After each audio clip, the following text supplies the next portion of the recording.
Hey friends, tonight, let's explore something that sounds noble, brave, and perhaps even a little glamorous until you have to do it yourself.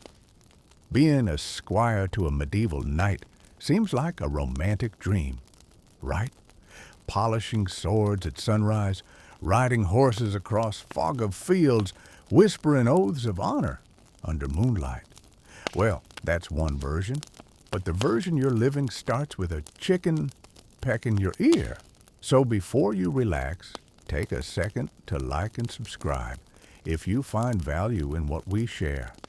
And hey, comment your location and local time. I'd love to know where and when you're listening.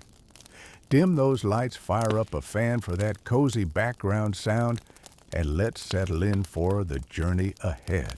You wake up to something cold and damp nudging your face. It isn't a breeze. It's not even a cloth. It's a chicken. She's not supposed to be here.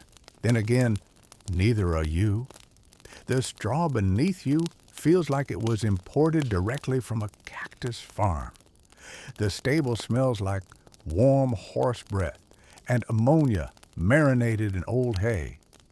Your spine curves like a half-baked pretzel from trying to sleep beside a wooden feed trough. You don't remember agreeing to this. Oh, wait, you did. Sort of. You volunteered to be a knight squire, and now you are property of Sir Cedric of not very much land. You shuffle upright. Your tunic is damp, from what better not to ask. Your only job right now is to find Sir Cedric's armor, polish it, and not cry. The armor is stacked in the corner like someone tried to make a metallic scarecrow and gave up halfway through. You drag the breastplate toward the doorway to catch the sunlight. It weighs more than a toddler who's been sneaking pudding behind his nanny's back. The metal glints dully smeared with old sweat fingerprints and something suspiciously green. You pretend it's moss. Polishing requires sand vinegar and a thick cloth. You have none of these. What you do have is a sour rag, a handful of ash, and determination. As you scrub, the ash gets in your nose. You sneeze. The armor topples. You nearly lose a toe. Sir Cedric strolls by just in time to offer some feedback. That looks worse than before, boy. He says this while eating an apple. He does not offer you a bite. That's fine. You're used to hunger and shame and hunger again. You try to ignore your growling stomach while buffing the shoulder plates. They smell like onions and bad decisions. The helmet is the worst. It's lined with old wool that holds on to scent like a desperate bard holds on to rhymes. You breathe through your mouth. Bad move. An hour later, you're done. Sort of. The armor still looks like it was polished with regret and a potato. But Sir Cedric nods. Good enough for a peasant's wedding, he mutters, which might be a compliment. Or an insult. You're too tired to tell. Then it's time to help him put it on. The process of dressing a knight is not elegant. It involves grunting, awkward tugging, and at least 3 near injuries per attempt. Sir Cedric refuses to bend his arms. He insists on lifting his legs at random moments. At one point, he sneezes and almost knees you in the chin, but finally it's done. He stands gleaming in the doorway like a slightly dented silver teapot. Right, he says, fetch my sword. You do. You carry it two-handed like a sacred relic. It's heavier than it looks and sharper than your dignity. Sir Cedric swings it once and frowns. Too dusty. He hands it back. You dust it using your sleeve. It cuts a small slice into the fabric and into your hope for surviving this week with intact clothing. Once he's satisfied, he leaves for morning drills. You're not invited. You're instructed to tend the tack, which means clean all the leather straps, buckles, reins, and saddles in the stable. One of the horses bites you. The other sneezes on you. You name them regret and despair. By midday, your hands are raw. You smell like iron hay and whatever lives in saddle blankets after a thunderstorm. You try to sit for just a second and fall asleep, sitting up face down in a bucket. Sir Cedric returns later and tells you it's time to carry his gear to the training yard. All of it, alone? You ask if you can use a cart. He laughs, not kindly. By sunset, your arms are jelly. Your legs feel like lukewarm butter. You finally finish stacking everything in the supply tent and crawl into a corner for rest. But sleep doesn't come easy when your muscles scream and your mind replays the words, "Tomorrow, boy, we start real training." You wake up with your face in hay, again. Your dreams were filled with armor, collapsing horses judging you silently, and a roasted chicken that kept scolding you in Latin. It's not even dawn yet, but the castle is already buzzing with that special kind of energy that only exists when you're the one doing all the buzzing. Today is boot day, specifically Sir Cedric's boots. And not just his, but also his lords the captains, and apparently a visiting baron's who thinks the peasant lad looks eager. You try to smile. It looks more like a cramp. You find the boots stacked neatly in the corridor, which is, of course, a lie. They're thrown all over the place like a battlefield of leather and old sweat. Some are still muddy from yesterday's hunt. One pair has straw stuffed inside for reasons no one explains. One smells suspiciously like old cheese left out in the sun. Your first task is to scrape the hardened muck from each sole using a blunt knife and wishful thinking. You try not to gag as chunks of something vaguely organic fall to the floor. The aroma wafting up is part manure, part disappointment, and part medieval foot. You wonder if you'll ever smell anything else again. Then it's time to shine them. Not with modern polish, oh no. You mix together lard ash and a dash of spit. It's more like seasoning than cleaning.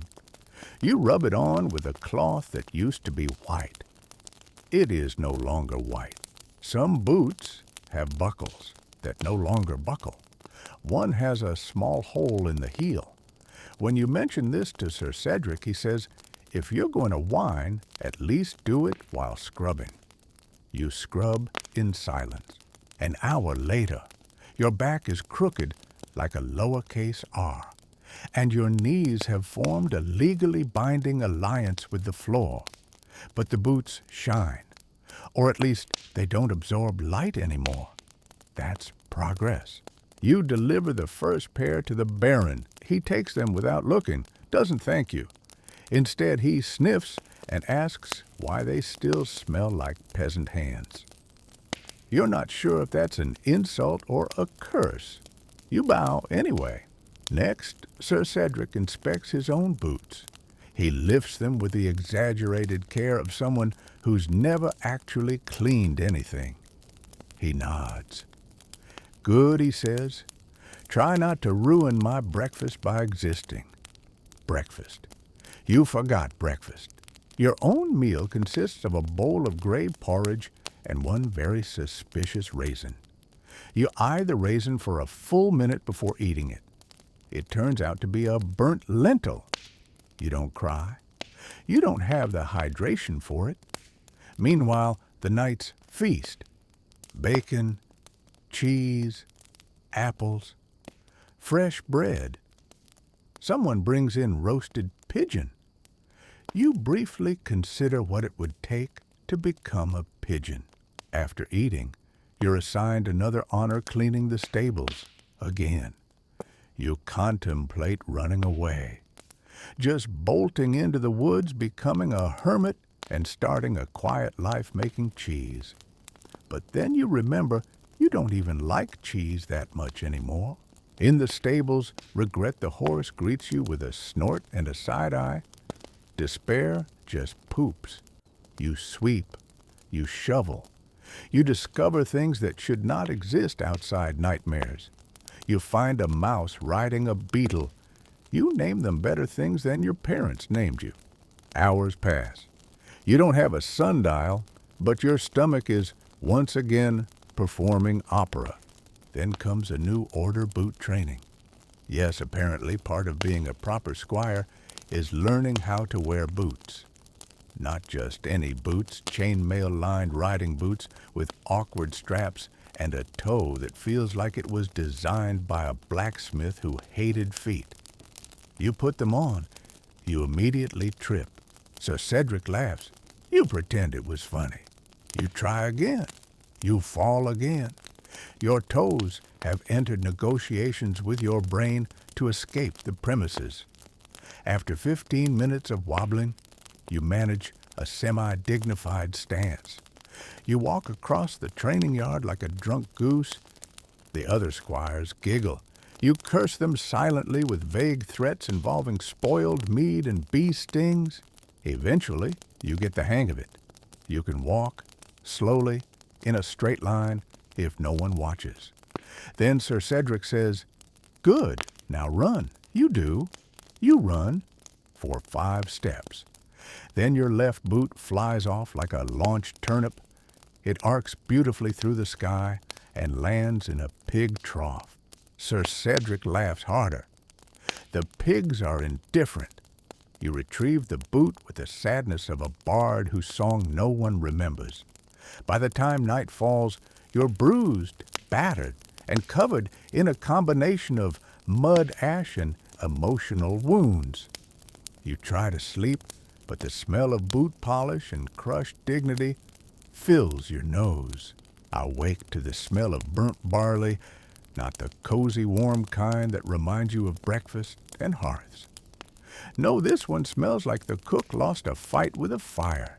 My own meal is waiting for me in a wooden bowl. It's a sad gray paste that probably started life as oats, but gave up halfway. I poke it with a spoon, and it doesn't even jiggle. That's not a good sign. I eat it anyway because Squire hunger is not regular hunger. It's deeper, existential. Then comes the note folded, sealed unmistakably from Sir Cedric. His handwriting looks like someone tried to write with a chicken's foot while blindfolded, but I get the message. Bird, dinner, catch one. That's it. No explanation.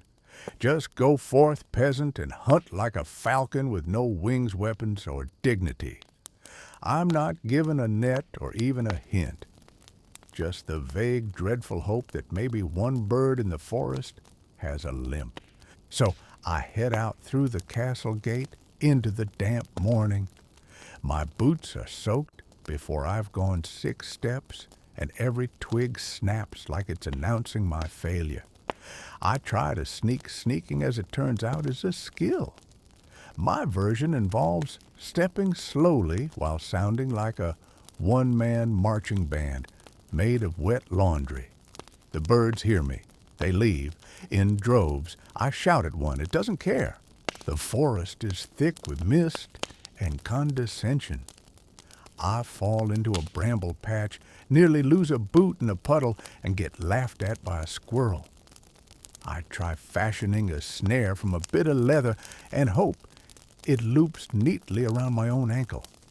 I spend 10 minutes hopping on one leg, swearing at everything from trees to my own ancestors.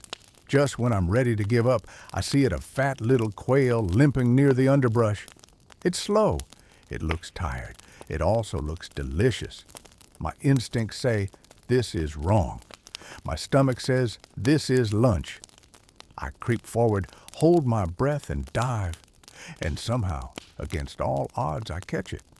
I stare at the flapping bundle in my hands and feel a weird swell of pride. I am victorious. I am hunter. I am covered in mud, leaves, and shame, but I am hunter. I return to the castle like a war hero nobody asked for. Sir Cedric takes one look at the bird and mutters, acceptable before tossing it to the cook like a dirty rag. He doesn't thank me. Of course he doesn't. My reward is an apple core and a new assignment sharpening arrows. Because apparently I didn't earn rest, just another way to blister my hands. So I sit in the armory alone, surrounded by cold stone and colder silence. I run each arrowhead against the grindstone, scraping slowly, rhythmically, pretending I'm somewhere else. Somewhere with pillows, maybe bread. The task takes hours. My fingers ache, my back stiffens, and when I finally finish, I knock over the quiver. Arrows go everywhere. I don't even react. I just watch them fall, nod once, and whisper to the grindstone, I'm not mad, just disappointed. But the day isn't over. They're still oiling the practice dummies. Apparently they splinter if left dry. So I carry a heavy bucket of thick, sludgy oil into the training yard. It sloshes.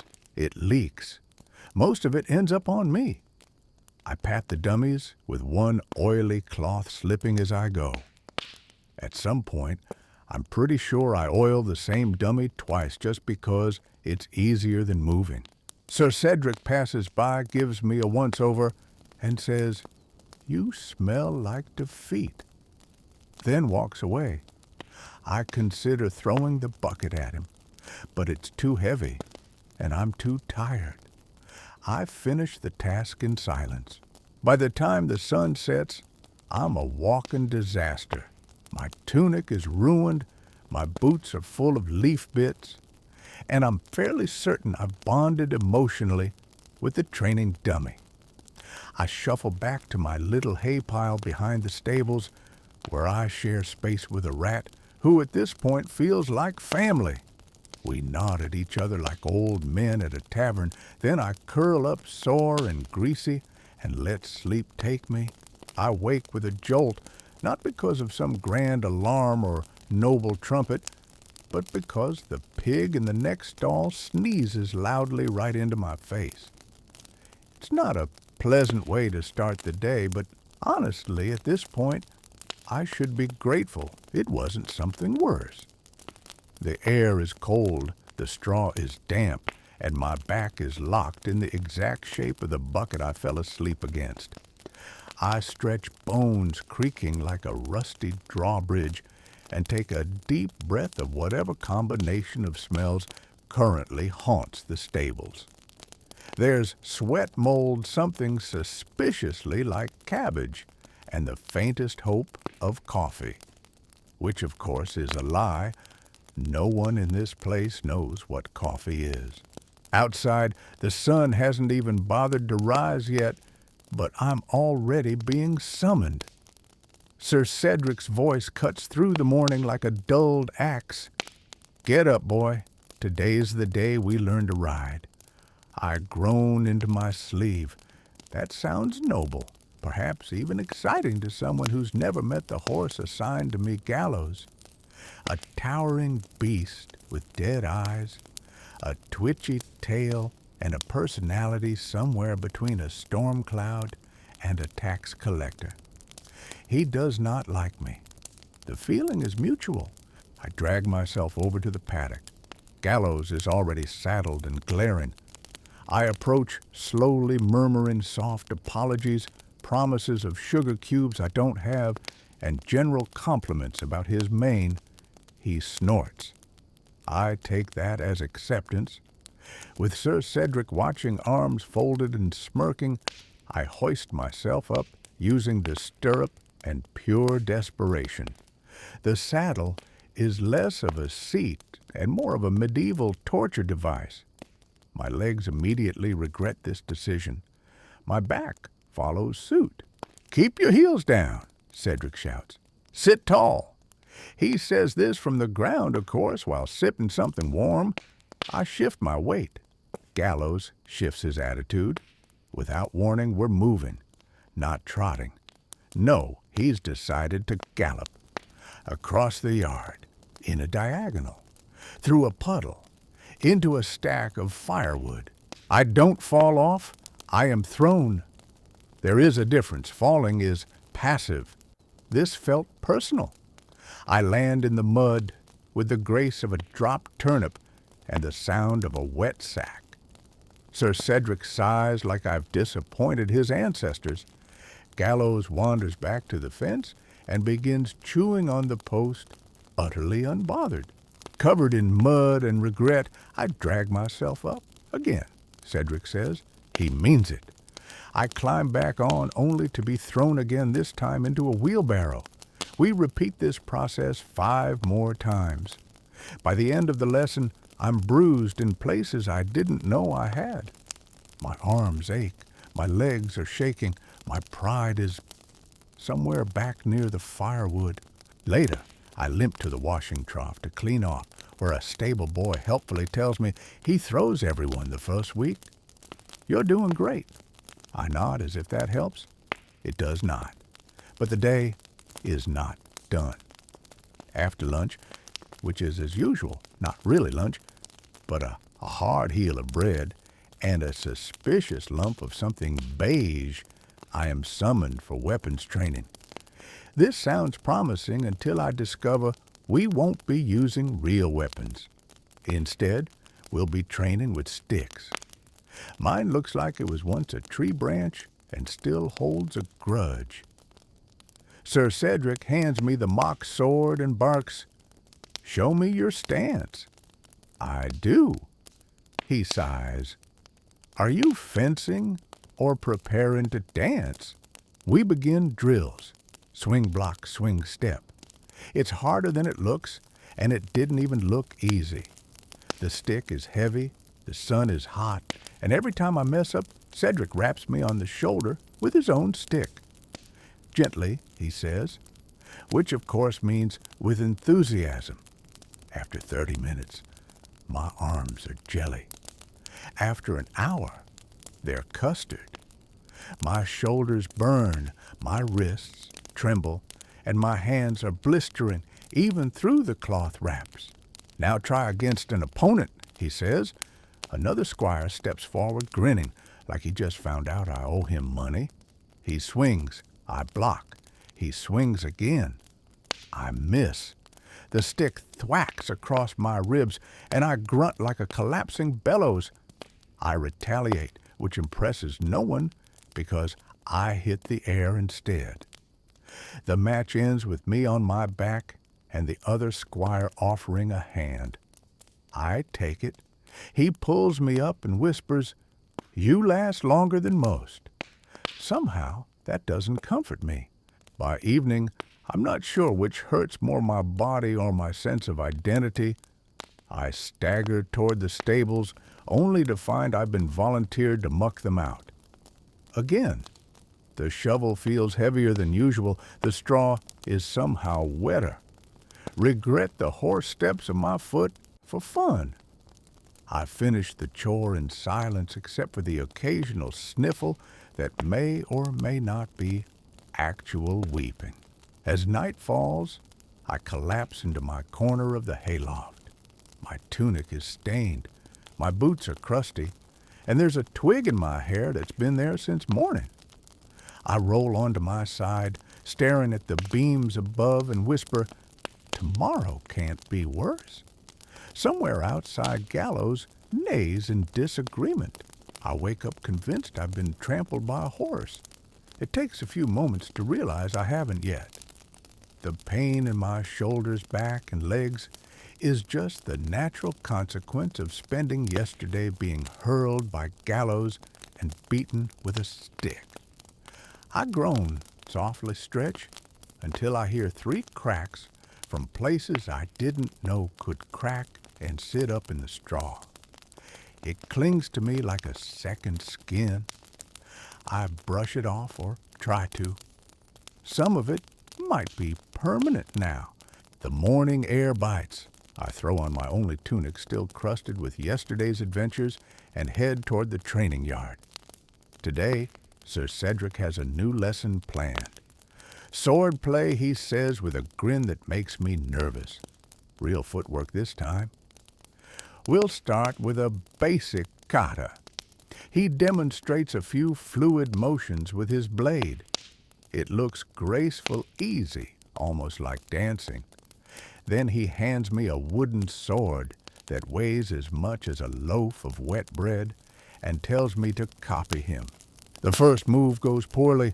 I swing too hard, overstep, and end up stumbling forward like I've just exited a particularly violent tavern. The second move goes worse. My feet forget they exist, and I fall flat on my face, wooden sword skittering across the dirt like it's trying to escape me. Sir Cedric does not laugh. He sighs, and that's somehow worse. We go over the motions again, and again, and again, until my legs stop feeling like mine and start feeling like someone else's bad sculpture of legs. Cedric barks corrections every few seconds. Elbow in, don't hunch, watch your stance. I nod, adjust, and immediately mess it up in a new way. By midday, I've sweated through my tunic, forgotten how to blink properly, and developed a cramp in a part of my back I'm pretty sure didn't exist yesterday. As a break, I'm sent to the kitchens to fetch water. This involves hauling 2 buckets from the well, each one heavier than my will to live. The kitchen maids laugh when they see me. One pats my cheek. "You look like a melted wax figure," she says. I don't argue. I just groan and keep walking. After lunch, dry bread, and a questionable pair, we move on to target drills. Sir Cedric sets up a row of hay-stuffed dummies and hands me a blunt spear. Now he says, "Let's see if you can hit something that doesn't hit back." The first strike glances off the dummy's shoulder. The second embeds awkwardly in its side and refuses to come out. The third bounces off entirely and nearly hits Cedric. He raises an eyebrow. "At least you're consistent. We keep going." Stab, pull, step, stab, pull, step. Each motion scrapes muscle over bone like a whetstone on soft wood. Eventually, I find rhythm. A terrible, clunky, borderline dangerous rhythm, but it's mine. And when I finally land a clean strike straight into the dummy's chest, Cedric actually nods. Just once. Like I've passed the first of 100 unwritten exams. There's no time to celebrate. The next task is an errand.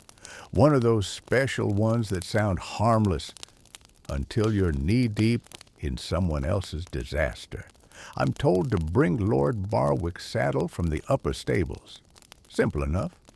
Except Lord Barwick is the kind of noble who insists on having his saddle polished with imported goose fat and stored in a loft reachable only by a ladder missing 3 rungs.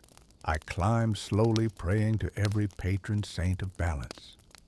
I find the saddle, wrestle it into my arms, and begin the descent. That's when the ladder gives way. I don't fall far, but I do land directly on the saddle, which makes a terrible cracking noise. My breath catches. I inspect it. One of the straps is torn. I say nothing and return it to Lord Barwick's Squire with a carefully blank expression. He scowls, mutters something about peasant paws, and disappears into the courtyard. I expect punishment. It doesn't come. Not today. Evening approaches, and I think foolishly that maybe I can rest. But no, I'm summoned for my final duty, cleaning the latrine tools. No further detail is necessary. Suffice it to say, I leave the job questioning not just my life choices, but the entire concept of indoor plumbing, or lack thereof. Finally, I drag my aching body back to the stables. The pig from this morning is snoring. I envy him. I collapse into the hay, every part of me throbbing, and stare at the rafters.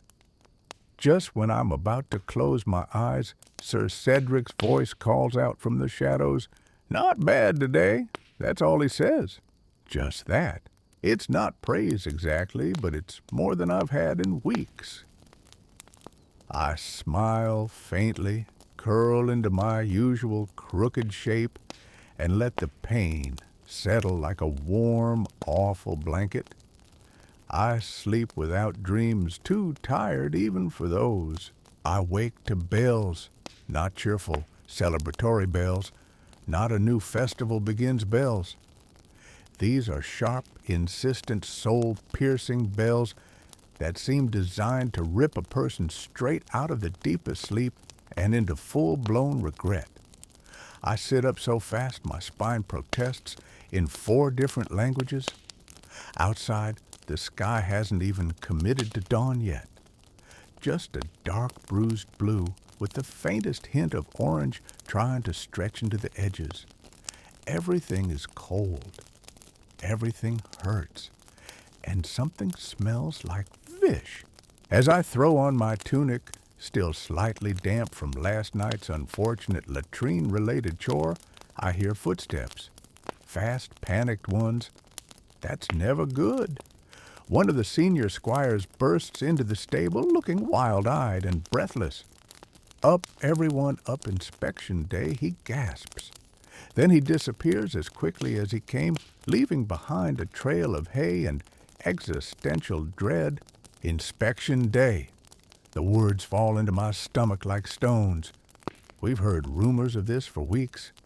A traveling knight commander, a man of great title and greater arrogance, is due to arrive.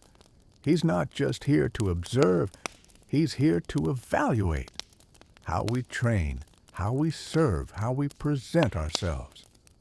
He is, by all accounts, the embodiment of expectations no one asked for.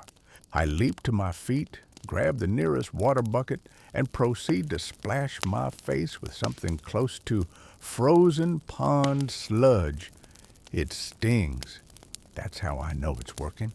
My reflection in the trough is not inspiring. I look like a scarecrow who lost a bar fight. My hair is sticking up in odd places, my left eye still puffy from yesterday's friendly sparring match, and my tunic has a mysterious stain shaped vaguely like a goose. No time to fix it. I run. The barracks are chaos. Squires trip over each other in a frenzy of boot polishing, belt straightening, and tunic tucking. Someone's crying. Someone else is swearing. A bucket flies past my head. The horses in the next stall start panicking from the sheer noise level. I dive into my locker and pull out the only pair of breeches that aren't torn. They're slightly too small and slightly too itchy, but they're what I've got. Next armor. I don't wear any, not yet, but I'm responsible for laying out Sir Cedric's gear for inspection. It has to be spotless, oiled, and arranged exactly the way he likes it, which is different every time depending on the angle of the sun, the mood of the birds, and what he had for breakfast. I scrub, I buff, I polish, I pray. The breastplate still has a dull smudge I can't get rid of. I breathe on it and rub harder. The greaves are uneven. I reline them. The sword scabbard smells weird. I don't ask why. Just wipe and hope. Sir Cedric walks in just as I'm finishing. He looks at the display grunts and mutters, "You're not completely useless." Good. That from him is high praise. He tosses me a damp cloth. "Wipe your face. You look like you've been in a ditch." I nod wipe and try not to point out that I was in a ditch 2 days ago, fetching a wheel of runaway cheese. Then the horn sound. Not bells this time, official ominous horns that mean a very important person has arrived. Everyone freezes. Even the castle dogs stop barking. We line up in rows, hands behind backs, eyes forward. The knight commander arrives on horseback flanked by his entourage. His armor gleams unnaturally like he's never actually used it for anything besides impressing peasants. His horse is tall, white, and smug. Probably has better bedding than I do. He surveys us with an expression halfway between boredom and suspicion. He starts walking down the line. When he reaches me, he pauses. "You," he says, pointing a gloved finger. What's your name? I swallow. Squire to Sir Cedric, my lord, That wasn't the question. Tomlin, my lord, I reply, resisting the urge to faint. He squints at me. You look thin. Thank you, my lord. I don't know why I say that. It just comes out. He snorts and moves on. The inspection continues. He criticizes the way one boy's boots are tied. He complains that the flag on the parapet is hanging at the wrong angle. He scolds a kitchen boy for having dirt under his fingernails. This man would find fault in a rainbow. After an hour of ceremonial nitpicking, he finally sits down to observe drills. That's when the real panic begins. Sir Cedric barks orders like he's possessed. We march spar practice-mounted maneuvers, demonstrate sword forms all under the watchful eye of the commander and his judgmental mustache. My role today is weapon demonstration. I've been practicing the same sequence for a week. I know it cold. I step into the ring, wooden blade in hand, and begin. The first few moves go smoothly. My footing is solid, my strikes crisp. Then I don't know what happens. A slip, a misplaced toe. Suddenly, I'm spinning the wrong way, and my blade flies from my grip like a startled bird. It arcs high and lands point first in a barrel of pickled onions. There is silence. Someone coughs. The commander raises an eyebrow. Creative, he says flatly. Sir Cedric closes his eyes, sighs, and mutters something that sounds like, I hate onions. The rest of the drill passes in a haze of humiliation. I retrieve the sword, finish the sequence, and bow. No one claps. I don't blame them. After the formal drills, we're sent to our afternoon chores because apparently public embarrassment doesn't excuse you from cleaning chamber pots. As I haul a bucket of what can only be described as historical trauma, I reflect on the events of the day. My arms ache, my legs burn, and my pride is hiding somewhere under the pickled onions. Back in the stables, I get a brief reprieve. Regret the horse is unusually calm today. She snorts softly and allows me to brush her without incident. I even find a sweet spot behind her ear that makes her lean into the brush like a sleepy dog. For a moment, I feel like I'm actually good at something. Evening brings the final insult we're to serve at the Knight Commander's banquet. I don't eat, I serve. Platters of roasted meat, wheels of cheese, loaves of bread still steaming from the oven, all paraded past my nose and into the mouths of people who don't know what it's like to scrub armor at dawn. I pour wine. I refill trenchers. I smile when spoken to. I nod when ignored. Halfway through the meal, the commander waves me over. I step forward praying he just wants more wine and not another character analysis. You were the one who dropped the sword, he says, sipping from his goblet. Yes, my lord. He studies me. Do you enjoy this life? I blink. What kind of question is that I don't answer immediately? He raises a brow. I try to, I say. It's not a lie. It's not the truth either. He huffs. That's the only acceptable answer. Then he waves me away. I return to my corner, confused, exhausted, and unsure whether I just passed a test or failed one. By the time the banquet ends, I can barely stand. I shuffle back to the stable and collapse into the hay. The pig snores. The rats scurry. I stare up at the ceiling and replay the moment when my sword landed in the onions. Tomorrow, I tell myself, I'll hold on to the sword. That's the goal. Just hold on to the sword. I wake up tasting onions. Not metaphorically, literally. Some vile piece of pickled disaster must have found its way onto my tunic last night and stayed with me through sleep like a bad dream. My mouth is dry. My arms are numb. My ribs feel like they've been used as a training dummy. It takes me a full minute to realize the pig has stolen my blanket. Again, I wrestle the cloth back, muttering threats the pig ignores with practiced indifference. Outside, the morning air bites sharper than usual. I move slower today, every step a negotiation between pain and momentum. Yesterday's inspection left the whole castle in a state of frayed nerves and bruised egos. A few squires whispered that the knight commander was pleased. Others said he was disgusted. The truth, I suspect, lies somewhere in the middle and heavily depends on whether or not your boots squeaked during his speech. Sir Cedric finds me before I can pretend to be invisible. Time to earn your keep, he says, tossing me a coiled rope. Falcon training today. Don't let one fly off again. Falcon training, of course, because nothing says easy morning like babysitting murder birds with trust issues.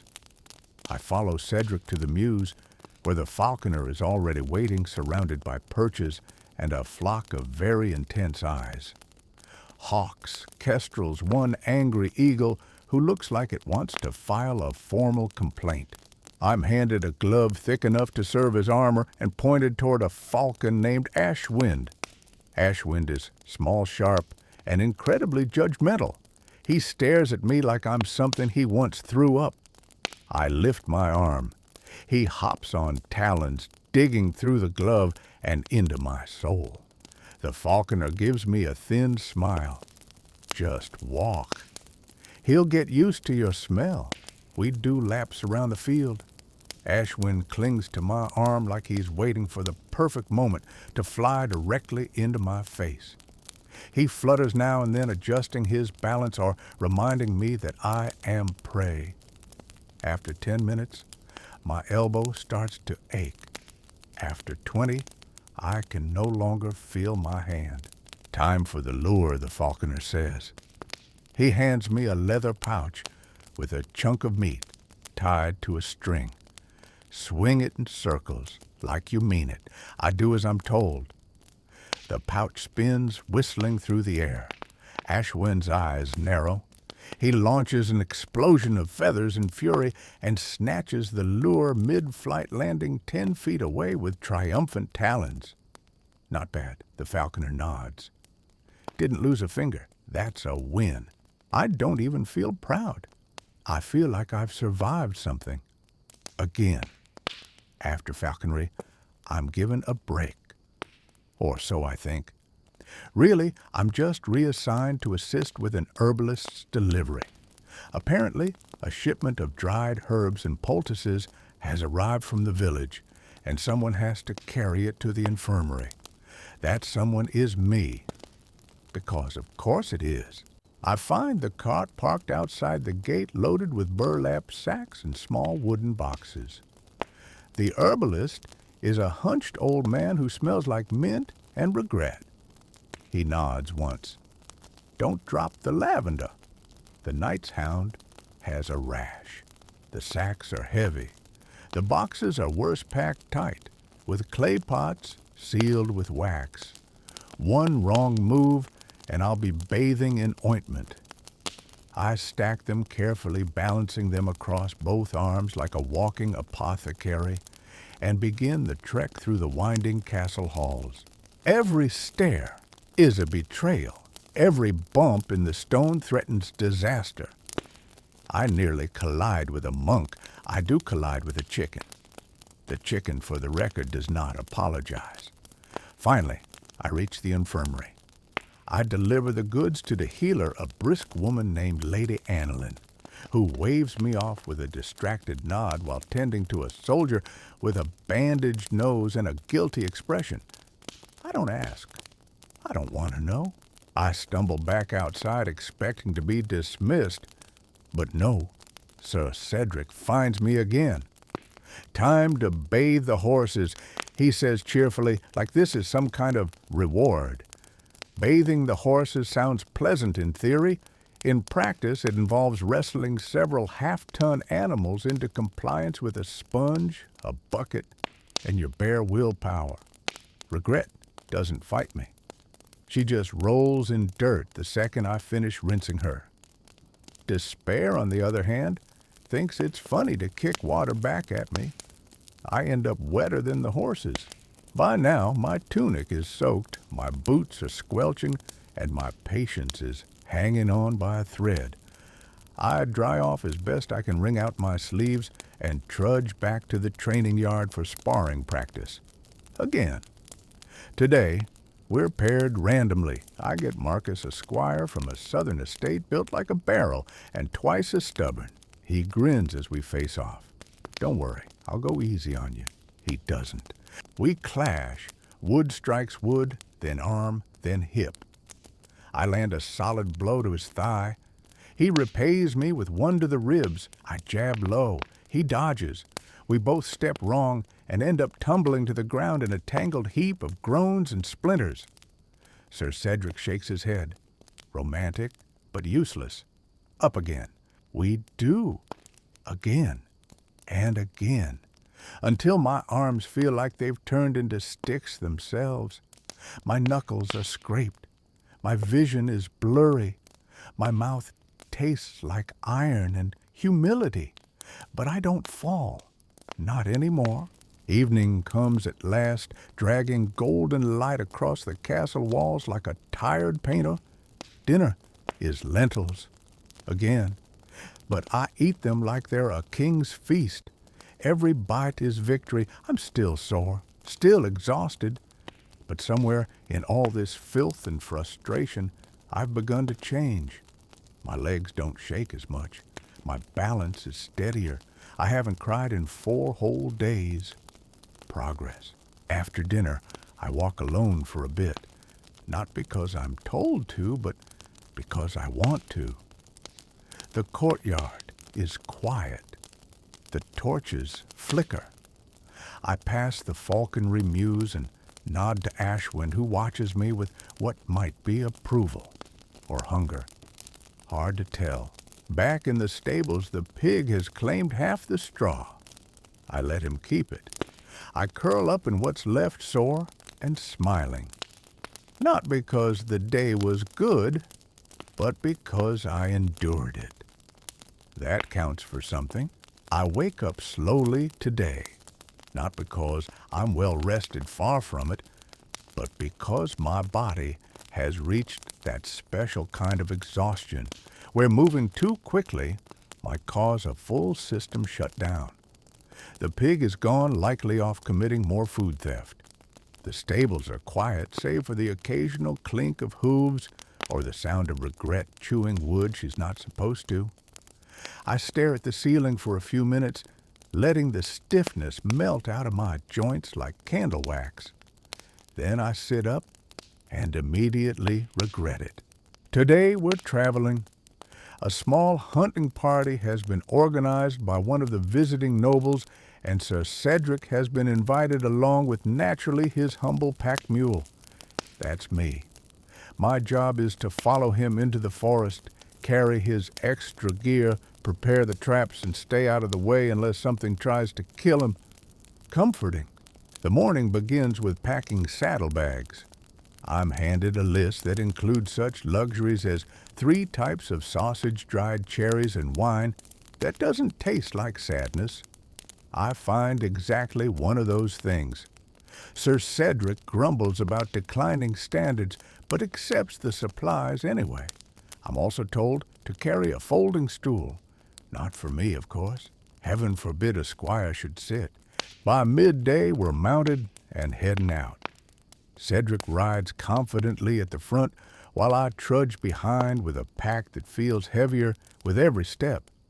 The forest path is muddy and uneven, and the straps of my pack are cutting into my shoulders like butter knives made of betrayal. Every time I adjust them, they find a new way to hurt me. The hunting grounds are a few miles out, tucked between a river bend and a copse of oaks, thick enough to block the afternoon sun. It's beautiful, in that ancient, ominous way that forests often are. The birds go quiet the moment we enter. Either they know what's coming, or they just don't want to talk to us. The hunt begins with long stretches of standing still. That's right, standing. Not hiding, not stalking. Standing. Cedric believes in letting the prey come to us. I believe in circulation, but no one asks me. Eventually, movement in the brush. Cedric lifts his bow with the flair of someone who's practiced looking heroic more than he's practiced shooting. I brace myself, trying not to sneeze. The deer appears tentative, nose twitching. Cedric draws, releases, misses. The arrow skims a tree. The deer bolts. He turns to me. The bow's warped. I nod. Of course, it couldn't be anything else. We keep walking. More attempts, more near misses. I quietly wonder if Cedric has ever actually hit anything besides his own pride. He insists on setting traps next something I'm marginally better at. I dig shallow pits, lay snares, bait the ground with dried fruit and salted scraps. Cedric watches, occasionally correcting me in ways that make the traps worse. I fix them after he walks away. While he naps on his stool, because of course he brought it, I patrol the perimeter. The woods are still, eerily so. The kind of still that makes you question whether you're being watched. I hear a rustle and freeze. It's probably a rabbit, maybe a fox, possibly a very angry boar. I inch closer. Another rustle. My fingers tighten on the branch I've been using as a walking stick. Out bursts a goose. A lone, furious goose wings flared like a miniature dragon. It charges honking like an outraged nobleman. I shriek quietly with dignity and run. The goose gives chase.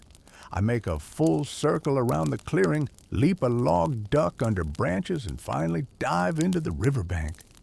The goose loses interest once I'm soaked and humiliated. I return to camp dripping wet and covered in moss. Cedric raises an eyebrow. You fall in or did something push you? I mutter something about a tactical maneuver. He nods. Good lad. That's all I get. By late afternoon, one of the traps finally catches something, a rabbit, small but fat. Cedric declares victory and demands a fire. I gather kindling, flint, and patience. It takes longer than I like. Everything's damp. My hands are shaking from fatigue. When the flame finally catches, I feel like a wizard. We roast the rabbit. Cedric eats first, of course. He chews thoughtfully. Needs salt, he says, then tosses the rest to me. I don't care. It's the first hot food I've had all week. I eat it so fast I burn my tongue. Worth it. Night falls early in the woods. The fire crackles low, throwing shadows like dancing ghosts. Cedric wraps himself in a fur cloak and immediately begins to snore. I huddle in my damp tunic, leaning against a tree that's both too cold and too knobby to be comfortable. Still, I stare up at the sky, which is clearer than I've ever seen it, stars scattered across blackness like spilled flour on slate. For a brief moment, it's peaceful, quiet. I forget the bruises. I forget the mud. I forget the goose. I feel small in a way that isn't awful, just aware. Then something howls.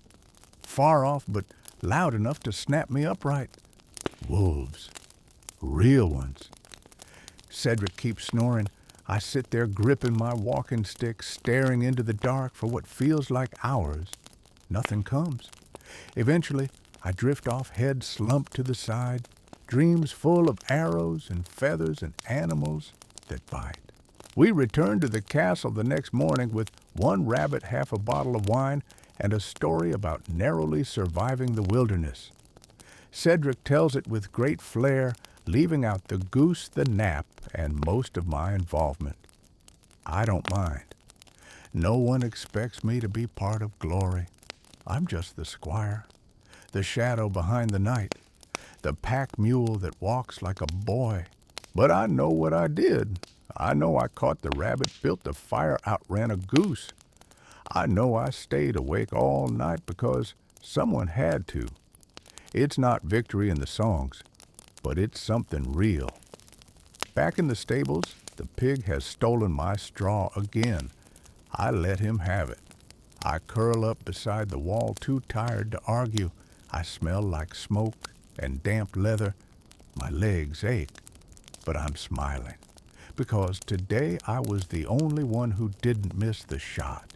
I wake to the sound of thunder, but not from the sky. It's the unmistakable rumble of hooves in the training yard, dozens of horses pounding the ground in perfect rhythm. Drill day, which means speed, precision, and of course, yelling. Lots of yelling. I sit up groggily.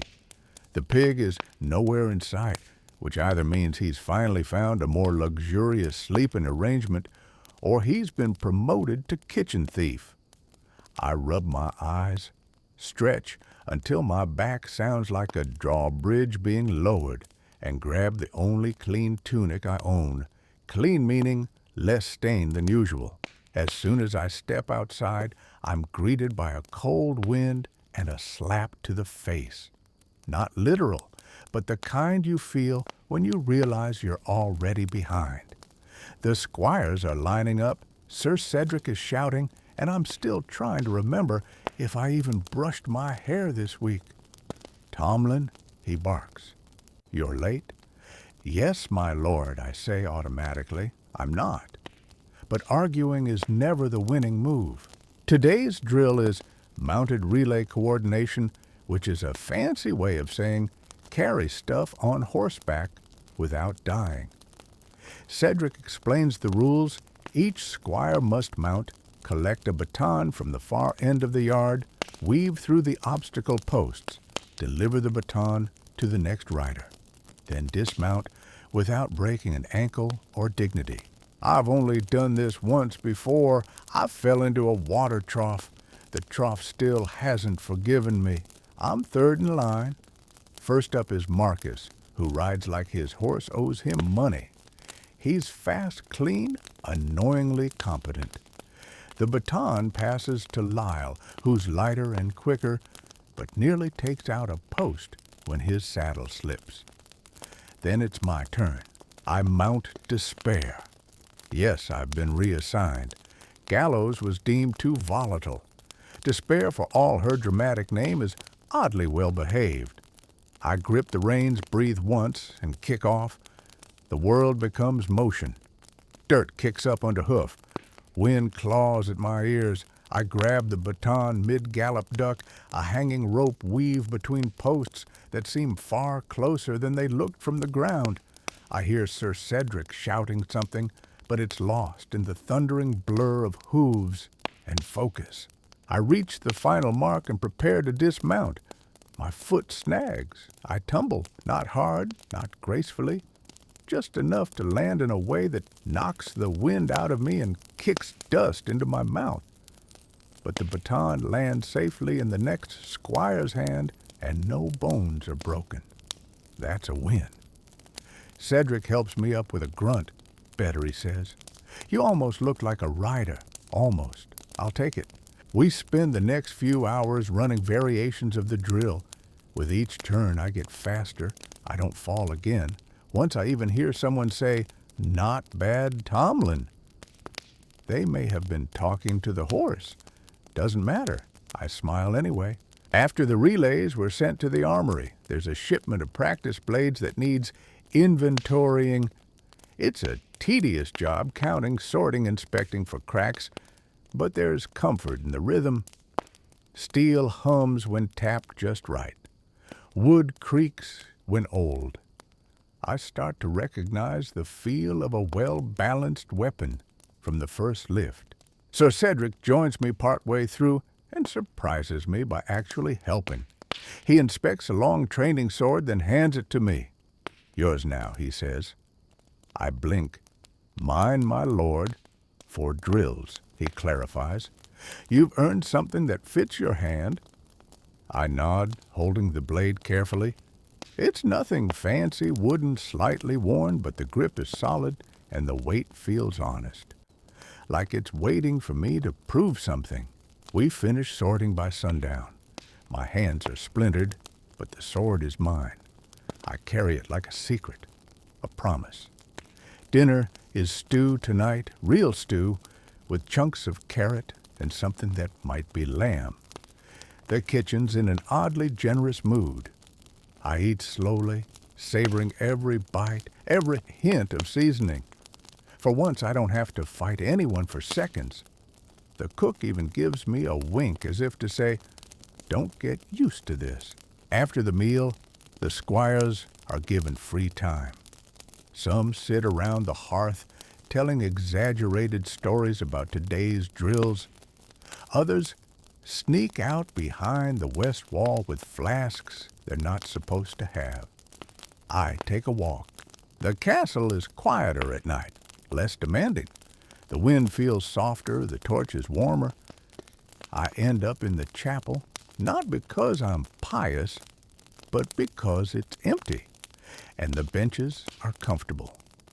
I sit with my practiced sword resting against my knees and let the silence stretch. I think about the first week here, the bruises, the falls, the pig stealing my food.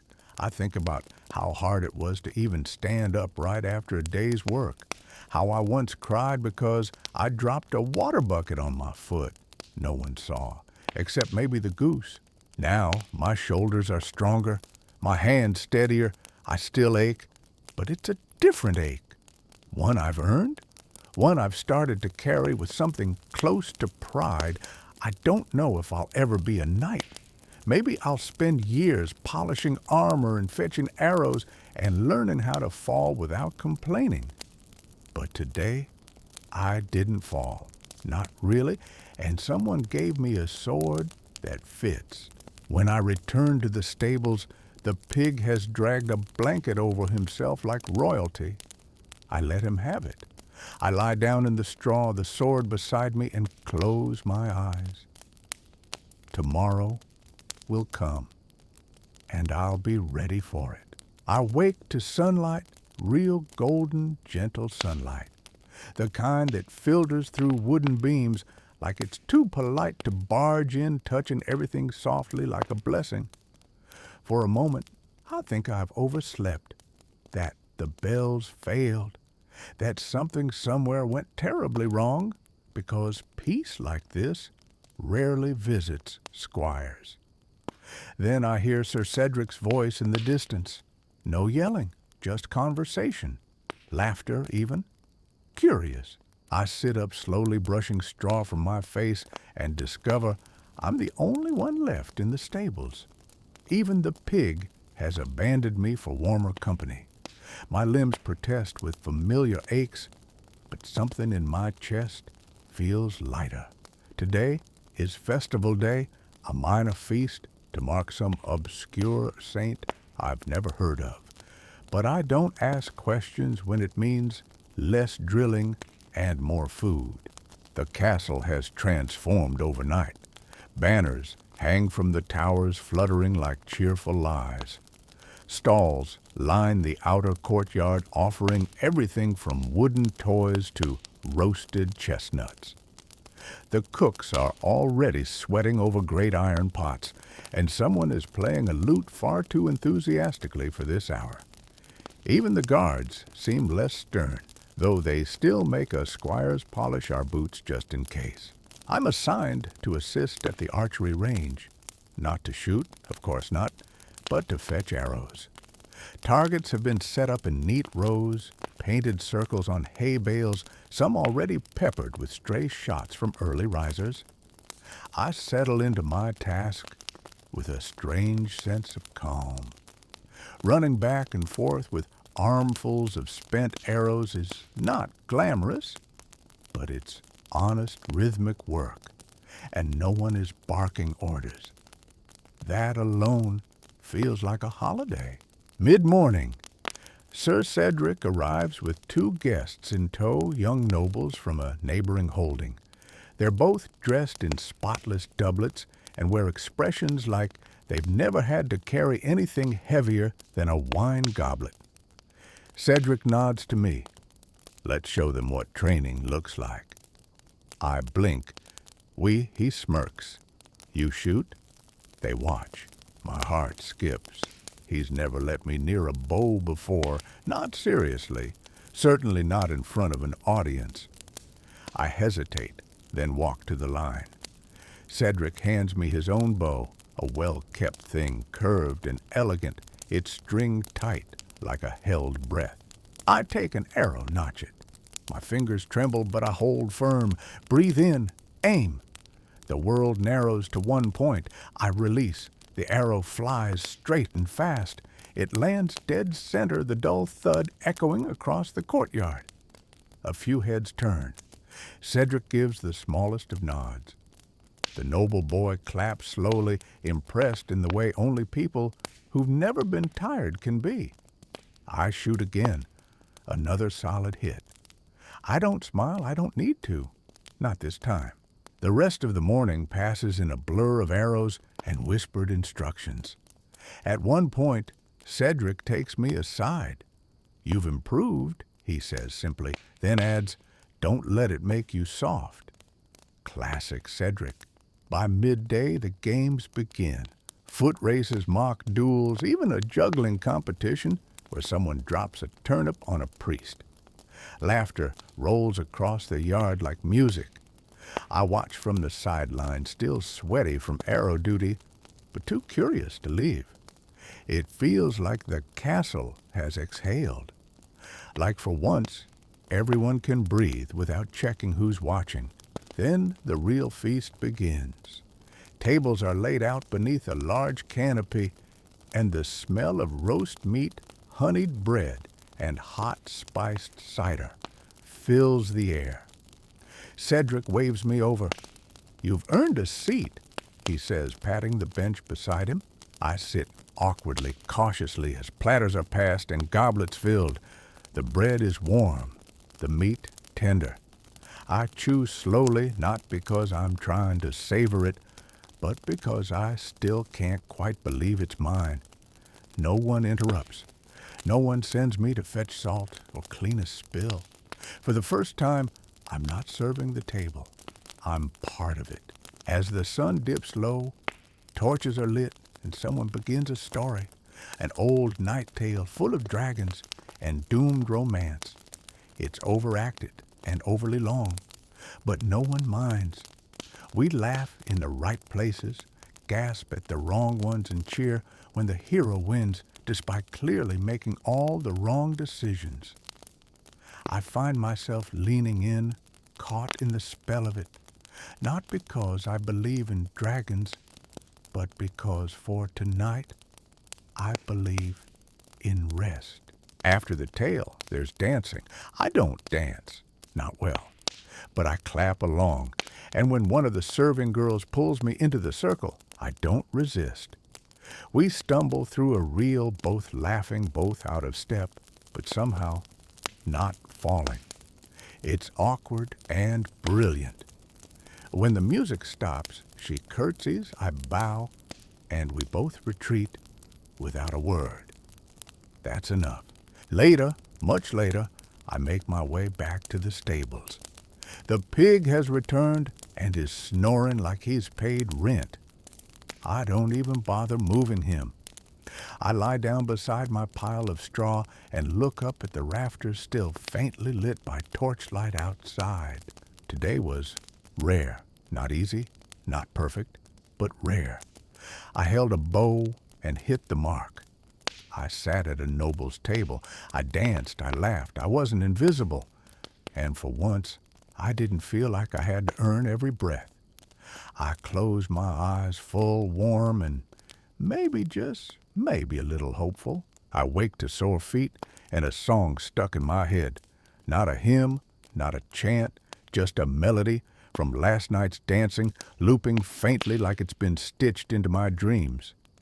The stables are quiet again. No drums, no shouting, no clatter of armor. The festival is over. All that's left behind is half a banner fluttering in the breeze and a few wine-stained footprints across the courtyard. I stretch my joints stiff but satisfied. Yesterday's warmth still lingers in my chest like the last heat of a dying fire. But the air this morning is sharp brisk, the kind that tells you rest is over and work wants its throne back. Sure enough, Sir Cedric appears with his arms crossed and a look that says any mention of dancing will result in extra latrine duty. Today, he announces, we ride. My stomach clenches. Riding usually means delivering messages patrolling the nearby roads, or worse, fetching things from villagers who really don't like the castle's tax policies. But Cedric continues. It's time you learned how to escort. Escort. That word sounds fancy, respectable, until he adds, you'll be riding behind me while I accompany Lady Norwin to her cousin's estate. It's a 2-day trip. You'll carry the supplies and keep quiet. Of course, the glamour never lasts. By mid-morning, the horses are saddled, the saddlebags strapped, and Lady Norwin has arrived cloaked in layers of wool and irritation. She does not like traveling. She makes this clear in tone expression and frequent comments about saddle chafing and horses with uneven ears. Sir Cedric nods along politely. I keep my eyes on the road. We ride in silence for a while, hooves thudding on soft earth. The trees arch overhead like cathedral beams, their last golden leaves drifting down in slow spirals.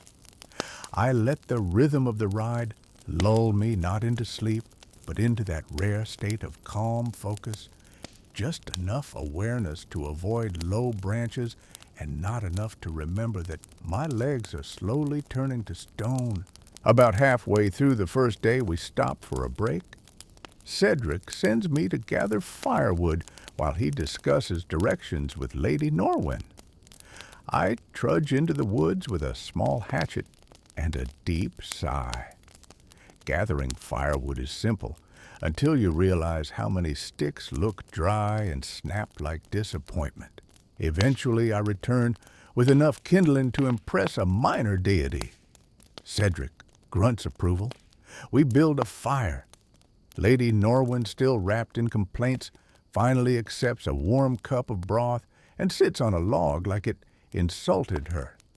I sit on the ground, lean back against a tree, and stare at the flames. That's when the question comes. Not from Cedric, from her. Boy, she says. I glance up. How long have you served him? A little over a year, I reply. She hums, unimpressed. And do you plan to become a knight? It's a strange moment sitting there beside a fire boot's muddy hands blistered and being asked a question that once felt obvious. I used to think yes, absolutely, of course. Now I'm not so sure. I'm learning, I say instead. She doesn't respond, just sips her broth. Maybe that was the right answer. We set up camp near a shallow stream. Cedric sleeps under a canopy of branches. Lady Norwin is given the only tent. I wrap myself in a blanket and rest near the fire, listening to the crackle and the occasional far-off hoot of an owl. My practice sword lies beside me. I grip it once just to remember it's still there. The second day begins with frost. My breath clouds in the air. My fingers barely bend. The saddle is stiff, the ride less forgiving. We travel in silence again, save for the occasional sound of Cedric muttering directions and Lady Norwin sighing like it's her full-time occupation. Near midday, trouble arrives. Not bandits, not wolves, just a wheel snapped clean off a passing merchant's cart in the middle of a narrow bridge. Cedric curses under his breath. Lady Norwin looks ready to ride straight through the woods rather than wait. The merchant is frantic, gesturing at a pile of crates and 2 mules tied to a nearby tree. Cedric offers help. I'm volunteered, of course, so I find myself shoulder-deep in wagon grease, balancing a broken axle and trying to lift a cart with one end while 3 chickens peck my feet. I don't know why there are chickens. No one explains. It takes over an hour, 2 smashed fingers, and 1 argument with a mule, but we get the cart moving again. The merchant bows gratefully. I'm too tired to bow back. We arrive at Lady Norwin's cousin's estate by dusk. A modest place, stone walls, ivy-covered arches, guards with tired eyes. Cedric dismounts with a groan. Lady Norwin is whisked away by a trio of servants who treat her like glassware. Cedric turns to me and hands over the reins. Stable the horses, then find something to eat. The stables here are warm, thankfully, and the stable boy actually smiles when I arrive. A rare and wonderful sight. We chat briefly. His name's Bram. He's been mucking stalls since he could walk. We share the language of dirty boots and bruised pride, and for a moment, I don't feel like a guest or a squire, just a boy who knows the smell of hay and horses and never-ending chores. Dinner is bread stew and a quiet corner in the servants' hall. I eat slowly, grateful for every hot bite. Cedric appears only to say, "We leave at sunrise," then vanishes with a mug in hand. Back in the loft above the stables, Bram offers me half his blanket and a spot by the window. The stars are different here. Same sky, but it feels further from the castle. Bram asks if I'll be a knight someday. I don't answer right away. I watch the stars. Think of the road, the bow, the dance. Maybe I say it last. Or maybe I'll just learn how to stand up straight with a sword in my hand. He laughs. That's already more than most. We fall asleep side by side, 2 boys with sore hands and long days ahead. I wake up to the sound of roosters crowing and a beam of sunlight landing directly on my face, as if the universe decided I shouldn't sleep through a second longer of this cold morning. I blink against the glare and feel the familiar soreness ripple through my back, my shoulders, and the soles of my feet. Bram is already gone, probably off brushing down the horses and pretending he's not been awake for an hour. Stable boys don't get rest days. Neither do squires. I sit up slowly, wrap my blanket tighter, and glance out the loft window. The estate courtyard is already busy, servants rushing with water buckets, kitchen maids airing linens, a knight's page polishing a helm too big for his hands. It all feels familiar, but foreign too.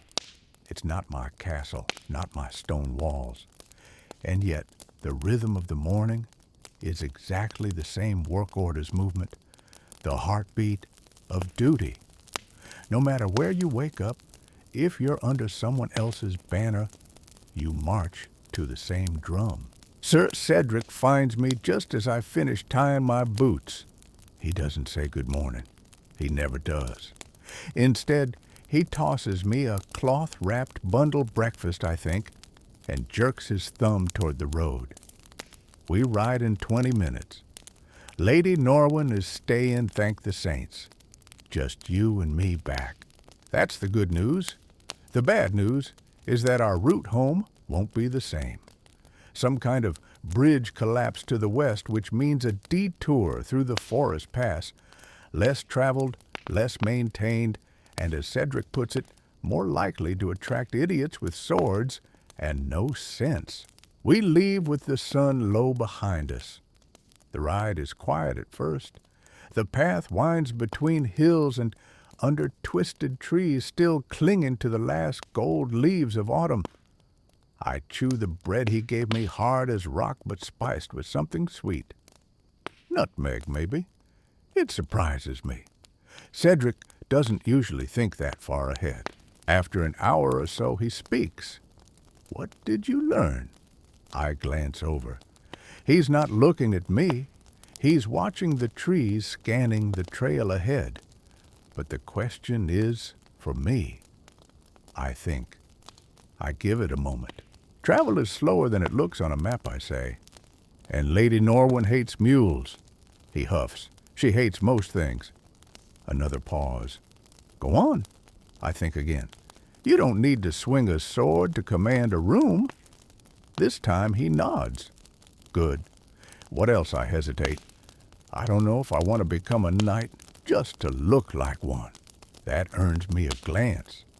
He studies me for a second, then softly. That's better than most knights know by your age. We ride on. By midday the trail narrows and the forest deepens. The trees grow close here, tangled like arguments.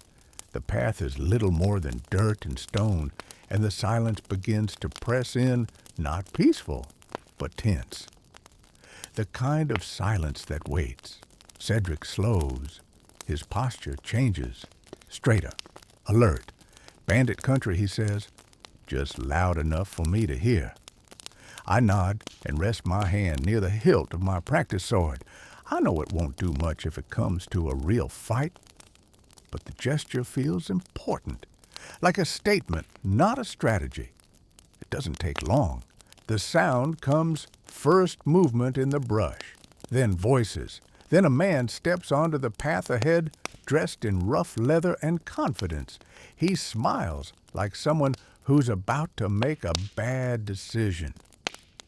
Afternoon riders, coin for the road. Cedric reins in.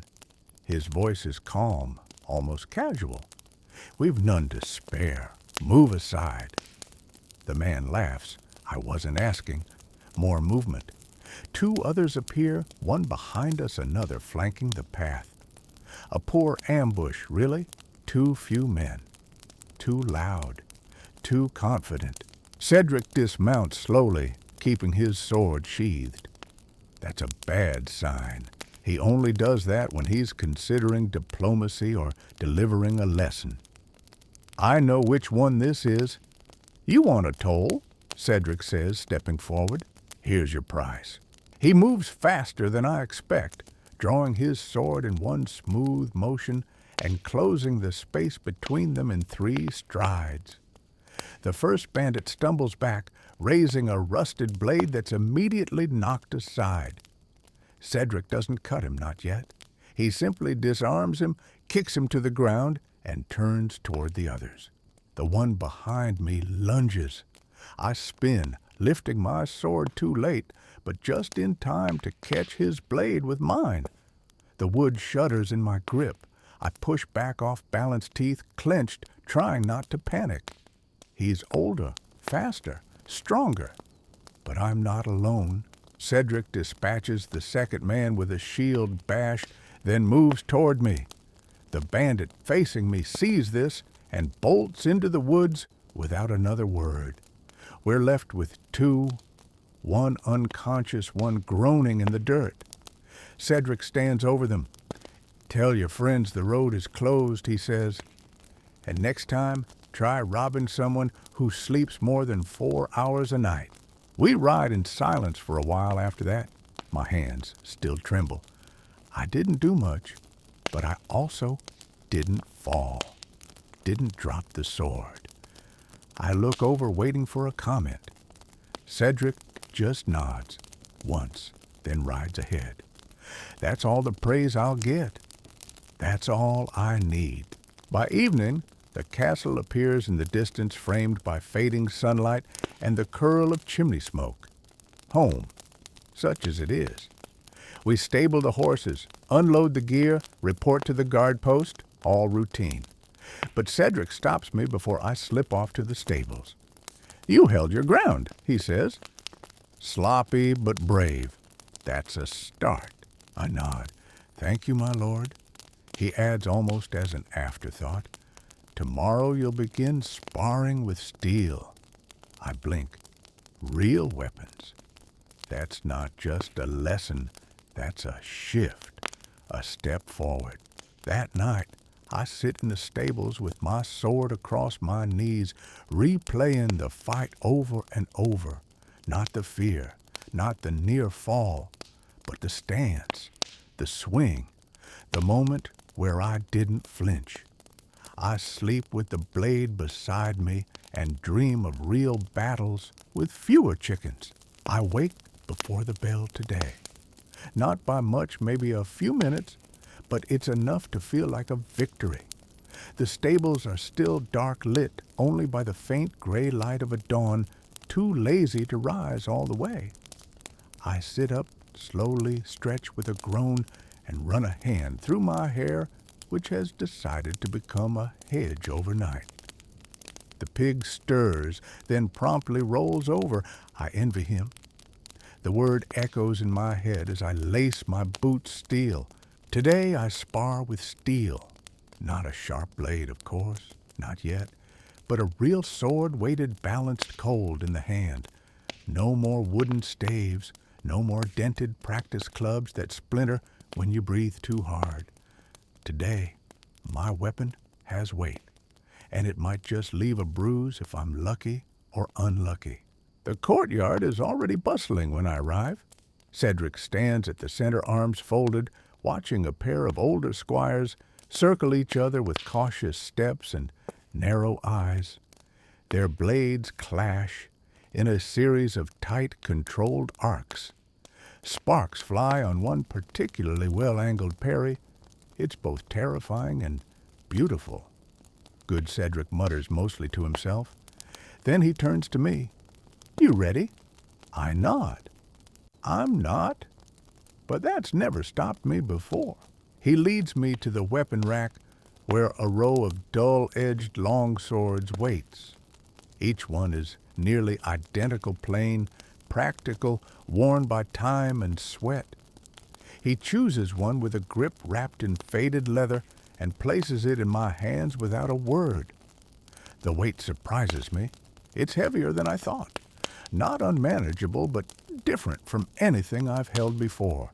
It feels alive, serious. Start with footwork, he says. No swinging yet. Just move. We pace the courtyard. Forward, back.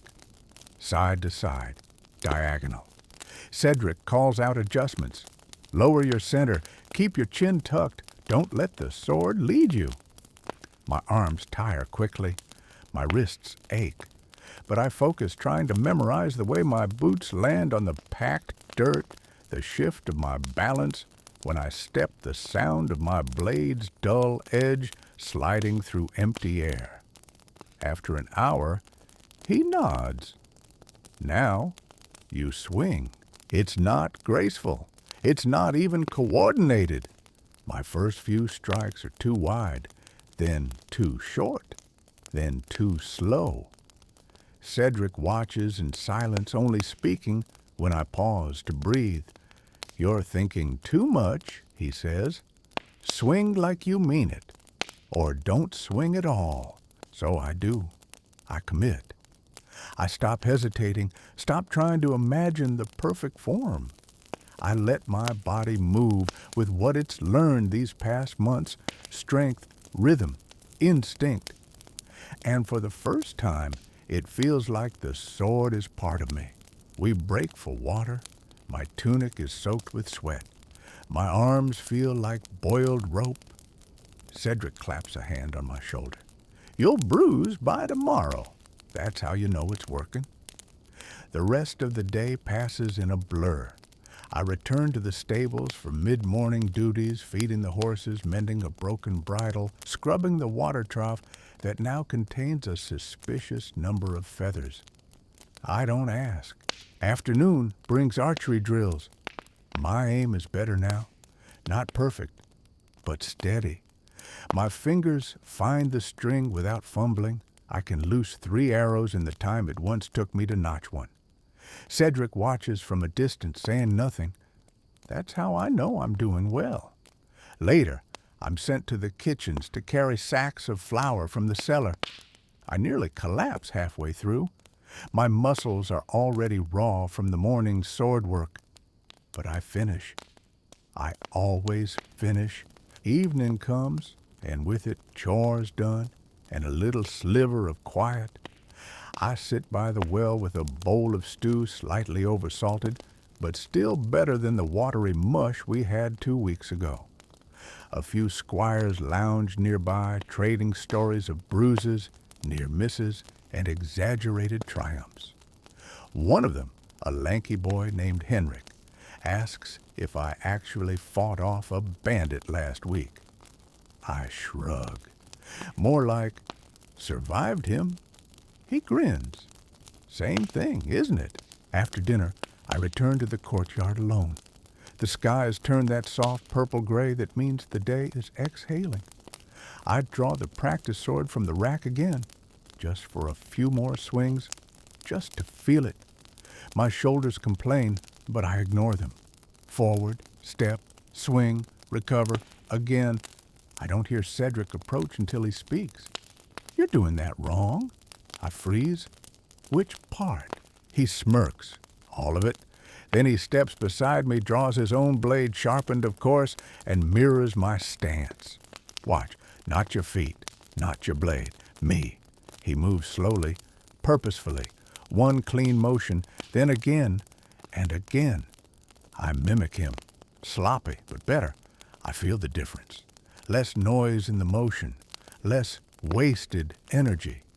He corrects my wrist once, then again. We practice in silence for 10 minutes. Then he sheathes his blade. You're improving, he says. You're still terrible, but improving. He turns to go. Stops. Soon you'll be paired against the older squires. It'll hurt a lot, but it'll teach you faster than I ever could. I nod. I don't argue. Before I return to the stables, I stay in the courtyard a little longer. The stars are bright tonight, peeking out between clouds like curious watchers. I lie on my back in the grass and let my body melt into the ground. The sword rests beside me. Today, I wielded steel. I wasn't good, but I was better than I was yesterday. And that's enough. I wake up with bruises I don't remember earning. That's the funny thing about training with steel. Sometimes the bruises arrive before the lesson does. My right forearm throbs with a deep, pulsing ache, and my left thigh feels like someone used it to test the density of a stone bench. I try to sit up and immediately regret it. The pig beside me grunts as if to say, "You chose this life." I grunt back.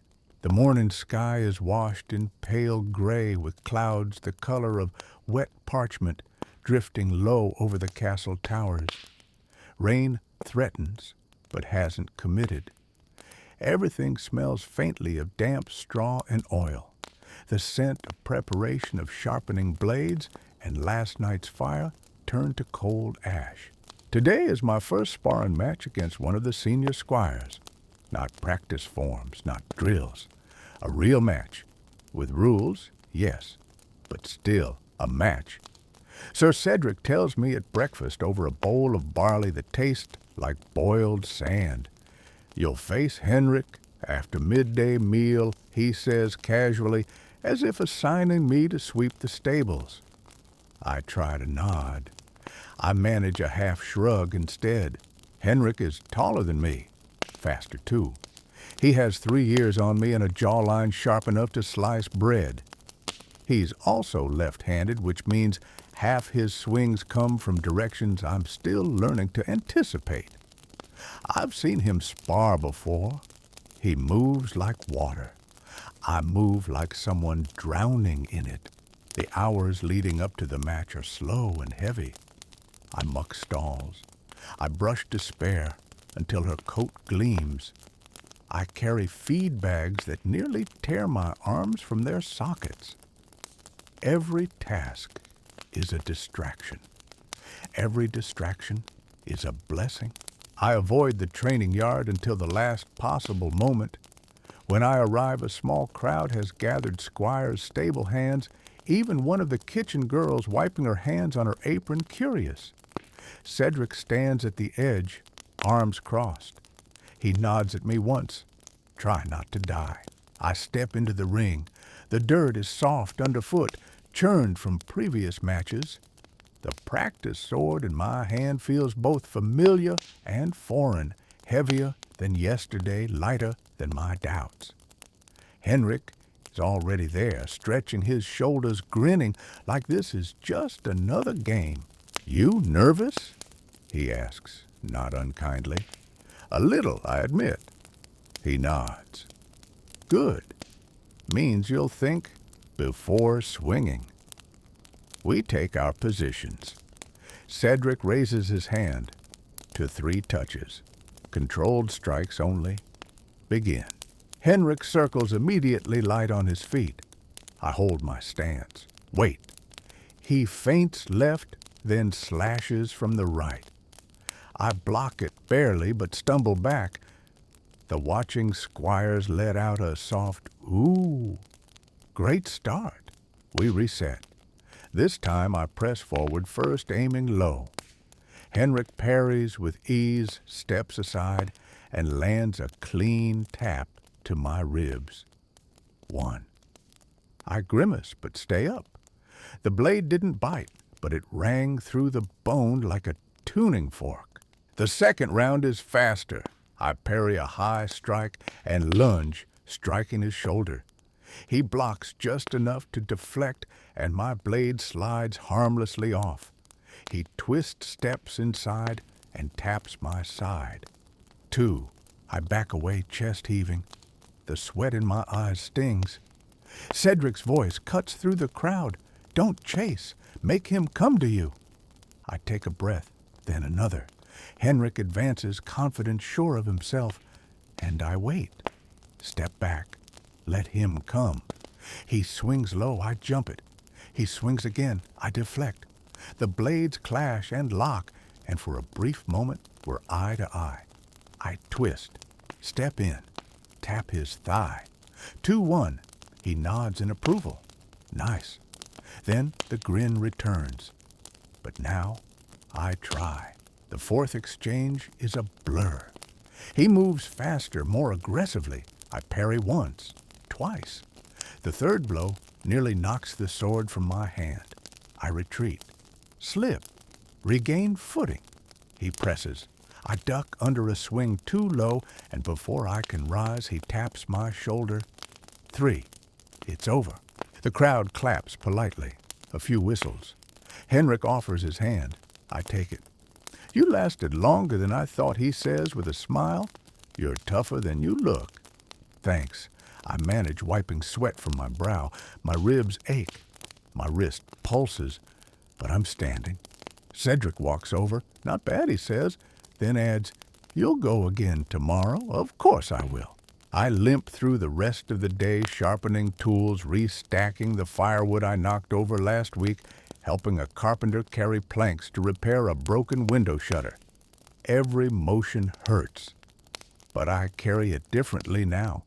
Not with shame, with something closer to pride. The pain means I did something worth doing. Later that evening, I sit near the forge.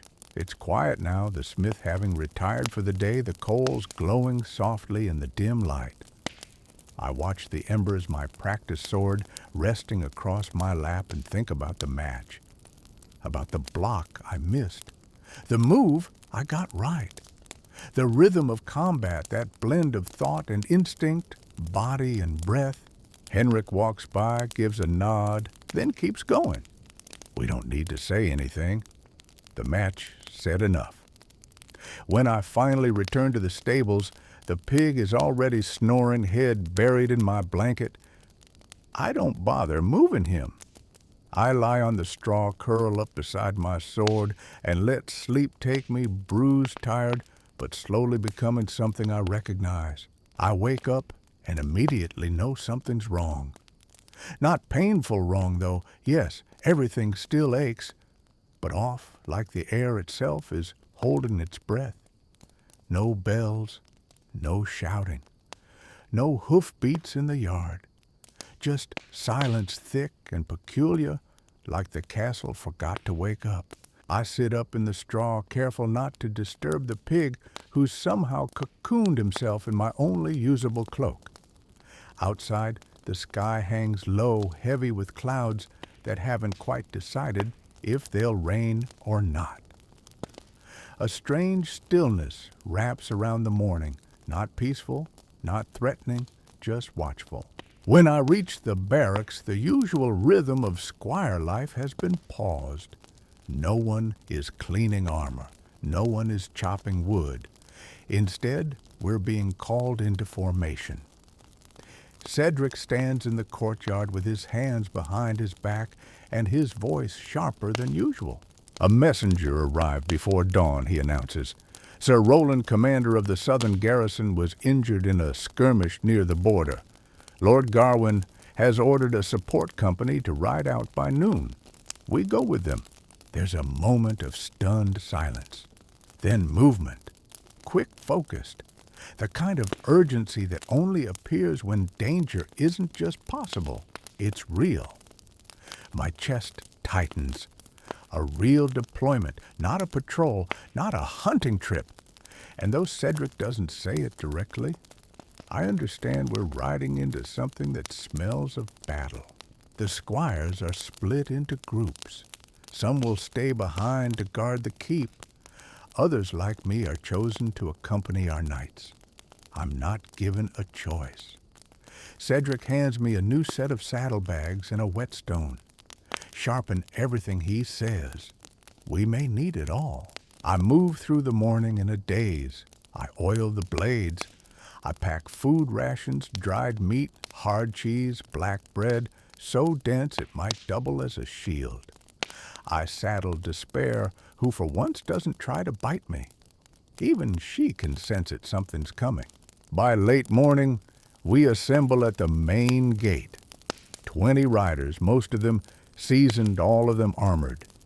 Cedric wears his full kit for the first time in weeks, chain-mail surcoat sword at his hip, and a new crest stitched to his tabard. I've only ever seen him train. Never like this. Never sharp-edged and silent. He turns to me. You ride behind. You carry the spare quiver, the medical satchel, and my second blade. If anything happens to me, you find the commander and report. You don't fight unless ordered. I nod. My throat is too dry for words. The gates open. The wind picks up. We ride. The world beyond the castle looks the same: fields, trees, the winding road that curves through low hills. But something about the air has changed. Birds fly higher, the clouds move faster. The sun hides behind a thick veil of haze. We ride until sunset, stopping only once to water the horses and share a hasty meal. My legs ache from the saddle, and my hands are raw from gripping the reins too tightly. We sleep that night in a small wooden outpost manned by a skeleton crew of soldiers with tired eyes and arrows ready. Cedric and I take a corner of the barracks floor. He eats quietly, doesn't say much, but before sleeping, he hands me a dagger. Keep it close, he mutters. Even if you don't need it, just having it might make someone think twice. The next day, we ride deeper into contested land. The road narrows. The trees grow thicker. The birds grow silent. We pass one burned cart, its wheels shattered, and its cargo bags of flour spilled across the earth like pale ashes. No bodies, but enough signs to know there had been some.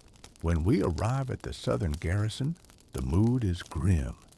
The outer walls are intact, but the guard towers bear scorch marks. Inside, soldiers move stiffly, bandaged and bruised. A boy no older than me limps past carrying a broken spear. Sir Roland greets us from a cot inside the command tent. His left arm is in a sling, and his tunic is dark with dried blood. He nods at Cedric. took your time." Cedric gives a small smile, tried to let the mess clear itself. It never does. Roland says, "We stay 2 nights. The first is spent reinforcing the palisade and setting patrol rotations. The second, I'm sent to assist the quartermaster, a man who speaks in curses and catalogs, barking out orders faster than I can catch them.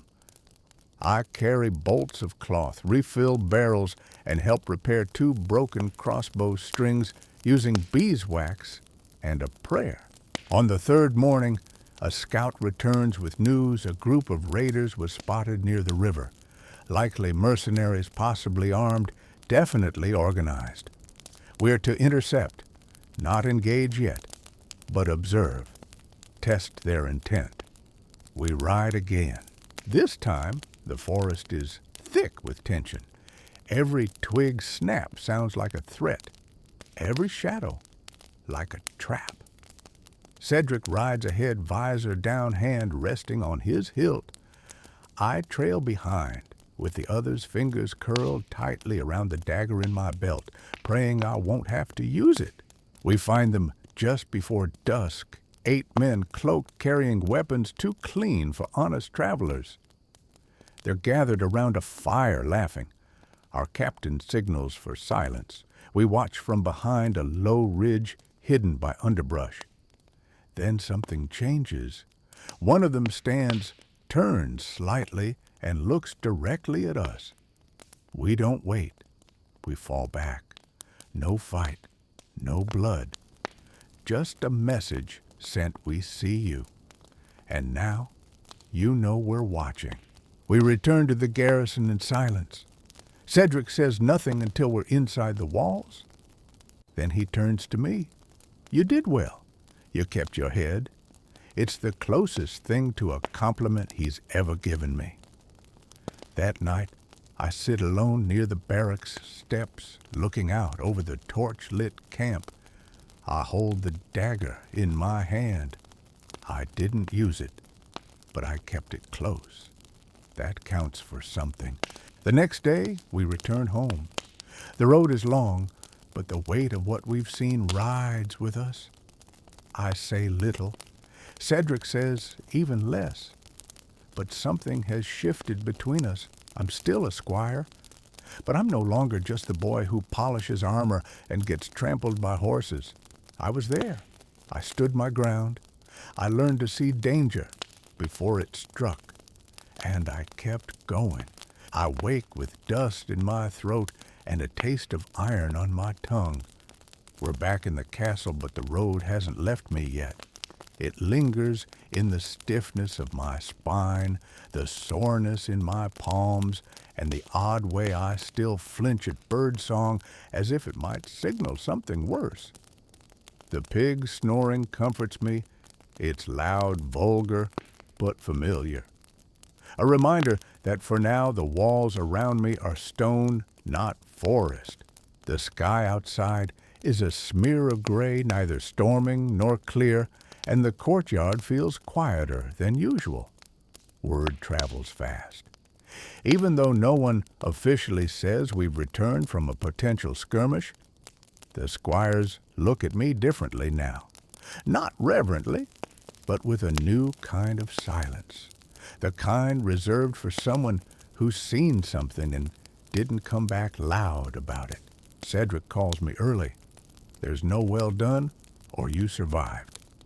Just a short nod toward the sparring circle. "You've been gone a few days," he says. "You'll be rusty."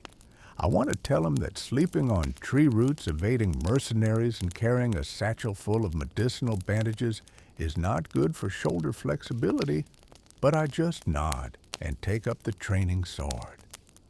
The steel feels heavier today, not because of the metal, but because of what I've carried with it. He pairs me with Bramwell, a squire, only slightly older than me, but taller and already growing the kind of beard that gets you mistaken for a real knight if seen from behind. Bramwell grins, adjusts his grip, and comes at me with all the grace of a hammer. I block the first strike, parry the second, and stagger on the third. We'd dance like that for nearly 10 minutes, sweat pooling behind my ears, legs burning, mind buzzing with every lesson Cedric ever barked at me. I land one clean hit to Bramwell's ribs, but take 3 in return. Still, I don't fall. That's the victory.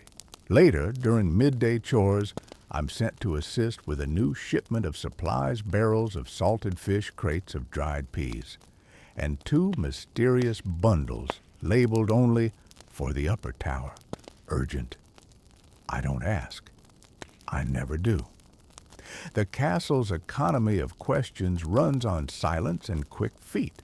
As I carry the last barrel to the storeroom, I overhear 2 guards speaking in low tones.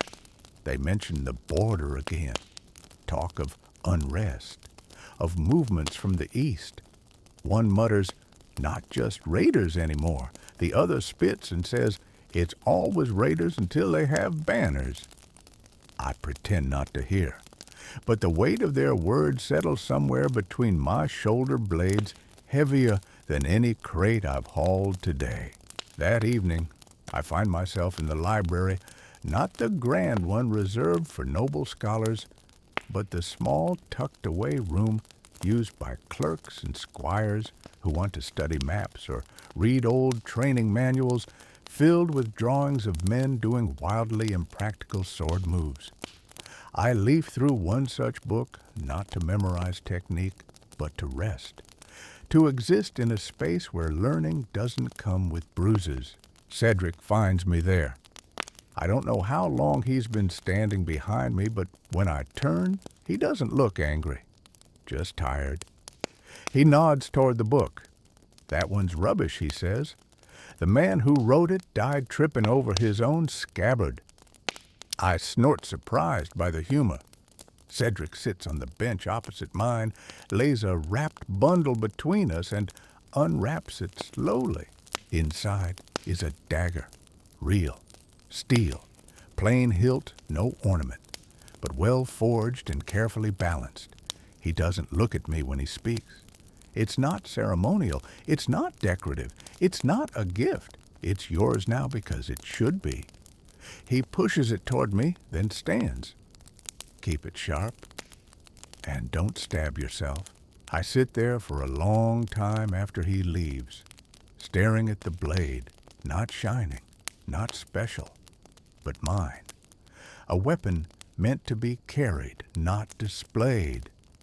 I don't know what to say, so I don't. I wrap it again gently and tuck it under my belt. Later that night, I lie in the hay awake longer than usual. The pig mumbles in his sleep. The sky beyond the slats is cloudless, now scattered with stars that twinkle like distant campfires.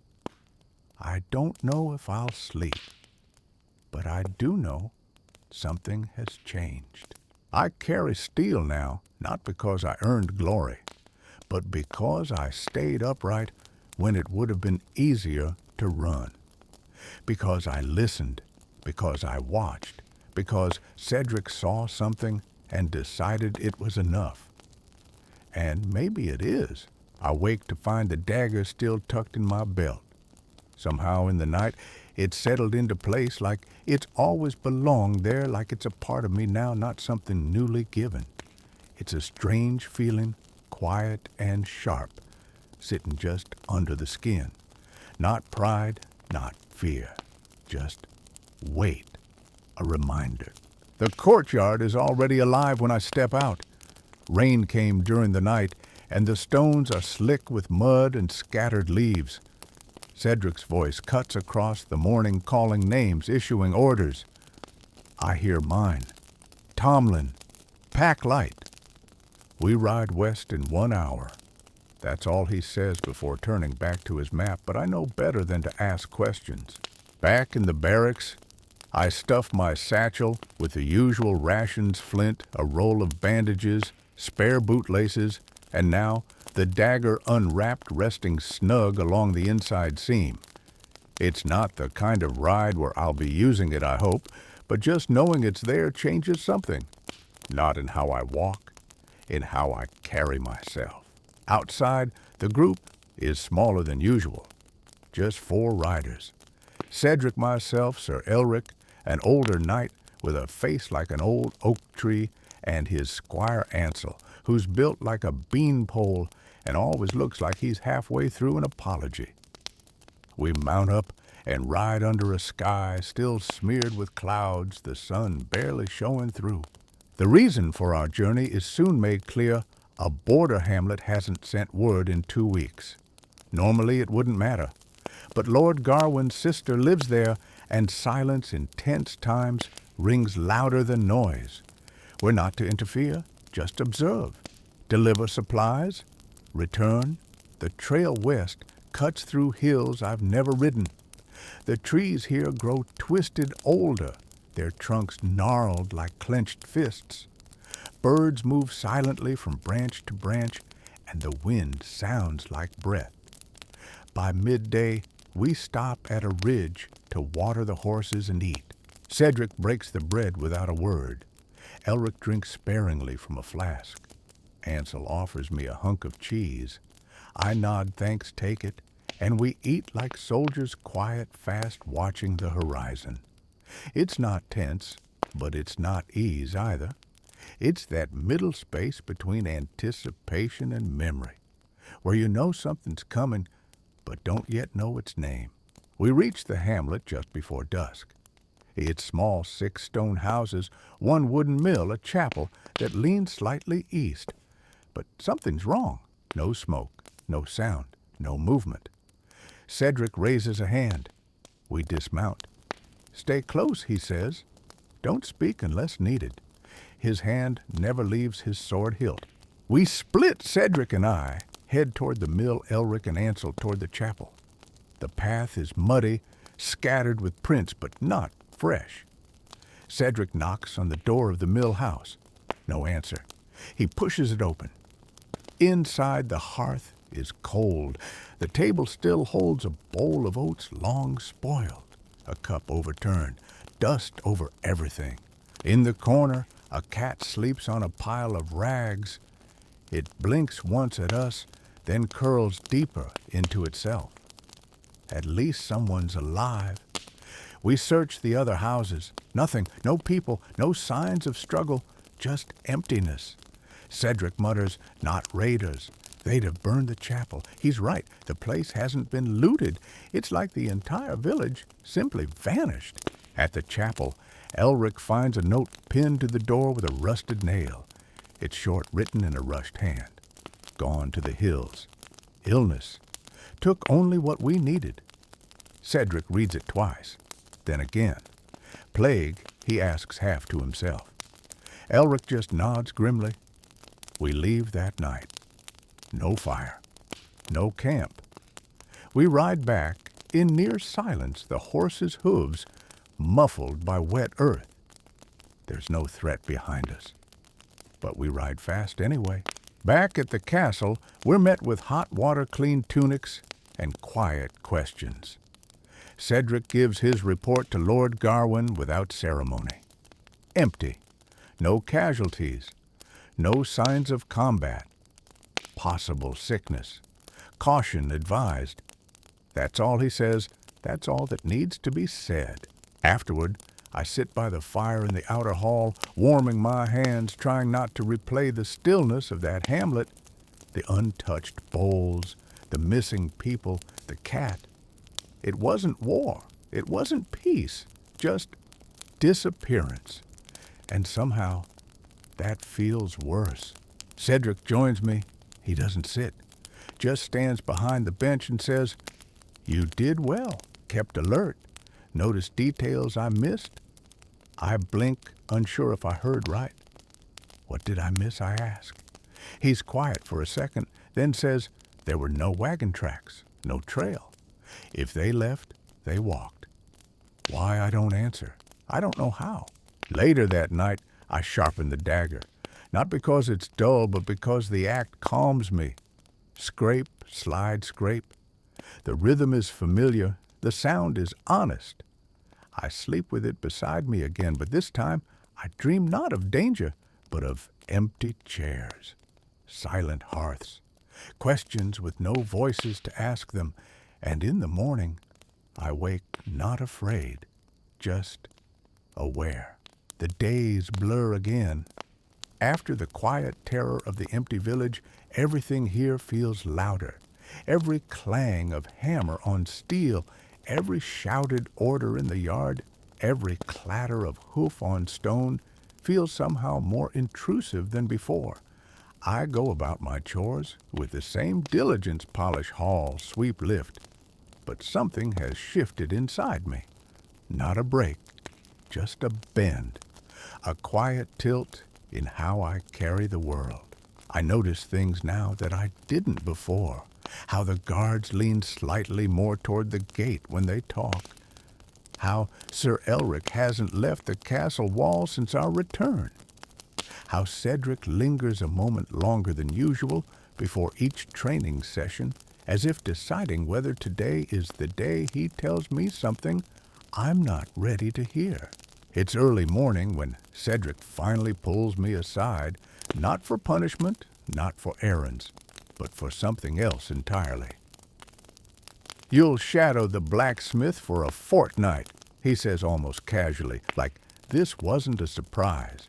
"You need to understand the weapon you carry, how it's made, what happens when it breaks."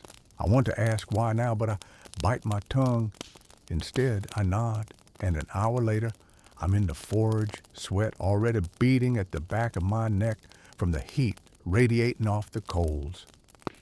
The blacksmith is a broad woman named Marta, whose arms are thicker than most men's legs, and whose voice could probably bend iron faster than her tools. She doesn't bother with introductions, just points to the bellows and says, "You pump when I say pump. You hold when I say hold. Don't burn your face." That becomes the rhythm of my days. Pump, hold, fetch, clean, carry. I learn quickly that the forge is less about fire and more about timing. When to strike, when to quench, when to let the metal breathe. Marta works with a focus that's almost sacred. She talks to the iron like it's an old friend who sometimes needs a slap. At first, she doesn't let me near the weapons. Only horseshoes and nails, hinges and hooks. But by the 5th day, she hands me a blade blank and says, "Your turn. Try not to embarrass yourself." The blade is rough, unshaped, a piece of steel no different from the ones I've swept from the floor, but it hums under my hands, faint like the memory of a song. I heat it, hammer it, re-heat, hammer again. The rhythm stings my wrists and my shoulders ache by the time I shape even half the edge. But something in me clicks with every strike. At the end of the day, the blade is crooked, the edge uneven. Marta inspects it, snorts, then says, "Ugly but honest. You'll get better." I sleep like the dead that night, dreams full of fire and ringing steel. On the 8th day, a noble's page bursts into the forge mid-morning, waving a sealed scroll and panting like he's just outrun a wolf. Marta groans. What now? The message is for Cedric. I don't know what it says, I don't ask, but I'm summoned back that afternoon. Cedric's expression is tight, focused. The last time he looked like this, we rode to an empty village. "Change of plan," he says. "We're riding again. A royal procession is passing through the northern provinces, and Lord Garwin is sending a few of us ahead to prepare the holdfast at Cross Hill. We leave at dawn. The forge already feels far away. The next morning, I mount up once more. It's becoming second nature now. Tighten the straps, check the saddlebags, feel for the dagger at my hip, not because I expect to use it, but because it should always be there. Cedric doesn't talk much on the ride, but his silences are fuller than most people's speeches. The road north cuts through thick woodland denser than the ones we passed weeks ago. Moss creeps up the trunks like green smoke, and mist clings low to the ground even past midday. We pass travelers, merchants, farmers, once a troop of musicians with a broken lute and a cart full of turnips, but mostly we ride alone. At Cross Hill, the keep is old, older than anything I've ever seen. Its stones are darker, its halls colder, and the servants speak in hushed tones like the place is listening. I learned quickly that this is no ordinary stop. This is where royalty sleeps when they travel. We're not here for war, but the tension still coils in my stomach. Preparations take days. Cedric oversees the guard rotations. I'm tasked with organizing guest chambers, shifting furniture, checking bed linens, stacking fresh firewood. It's dull, exhausting work, but necessary. The keep hasn't hosted anyone of rank in years, and it shows. Dust coats everything. Mice have claimed entire rooms as their kingdoms. On the third day, a knight named Sir Halden arrives ahead of the procession. He's young, polished, and immediately starts barking at the staff like he owns the place. Cedric hates him on sight, though he doesn't say it aloud. He doesn't have to. Halden's Squire, a boy named Miles, is everything. I'm not loud, confident, sharp-tongued. He brags about the royal hunts he's joined, the tournaments he's nearly won, and the time he sparred with a prince and only barely lost. I avoid him when I can, but he finds me eventually. "Let's see your stance," he says one afternoon in the courtyard, all grin and swagger. "Come on, won't kill you. It's a challenge. Not friendly, not cruel, just public." I could say no, but I don't. I draw the practice sword and face him. The crowd of servants grows as we begin. He strikes first, fast, but I block, barely. His footwork is better, but I've been hit by trees and trampled by pigs. My threshold for pain is higher than his for pride. We trade blows. I take one to the shoulder that nearly disarms me, but I land one square in his side. The breath whooshes from his lungs, and I see it surprise. Real surprise. He doesn't go easy after that. He charges hard. I step wrong. My boot slides. I fall, but when I look up, he's not laughing. He offers me a hand. "You've got grit," he says. "Wouldn't last 10 minutes in court, but you're a good field squire." It's the first thing he's said that doesn't make me want to roll my eyes. That night, Cedric doesn't say much about the match, just cleans his blade and mutters, "Don't get fancy. Fancy dies fast." On the 5th day, the procession arrives. Banners wave, horses gleam. Nobles in silks and armor pour through the gates like a river of gold and polished steel. I watch from a distance, trying to absorb it all without letting my jaw drop. Among them rides a girl no older than me, dressed not in gowns, but in a hunter's tunic. She rides like she was born in a saddle and looks at the castle like it's already boring. I learn later she's the king's niece, technically royal, practically wild. She disappears into the keep with the others, and I expect to never see her again. But the next morning, I find her in the stables feeding carrots to the horses and humming some half-remembered tune.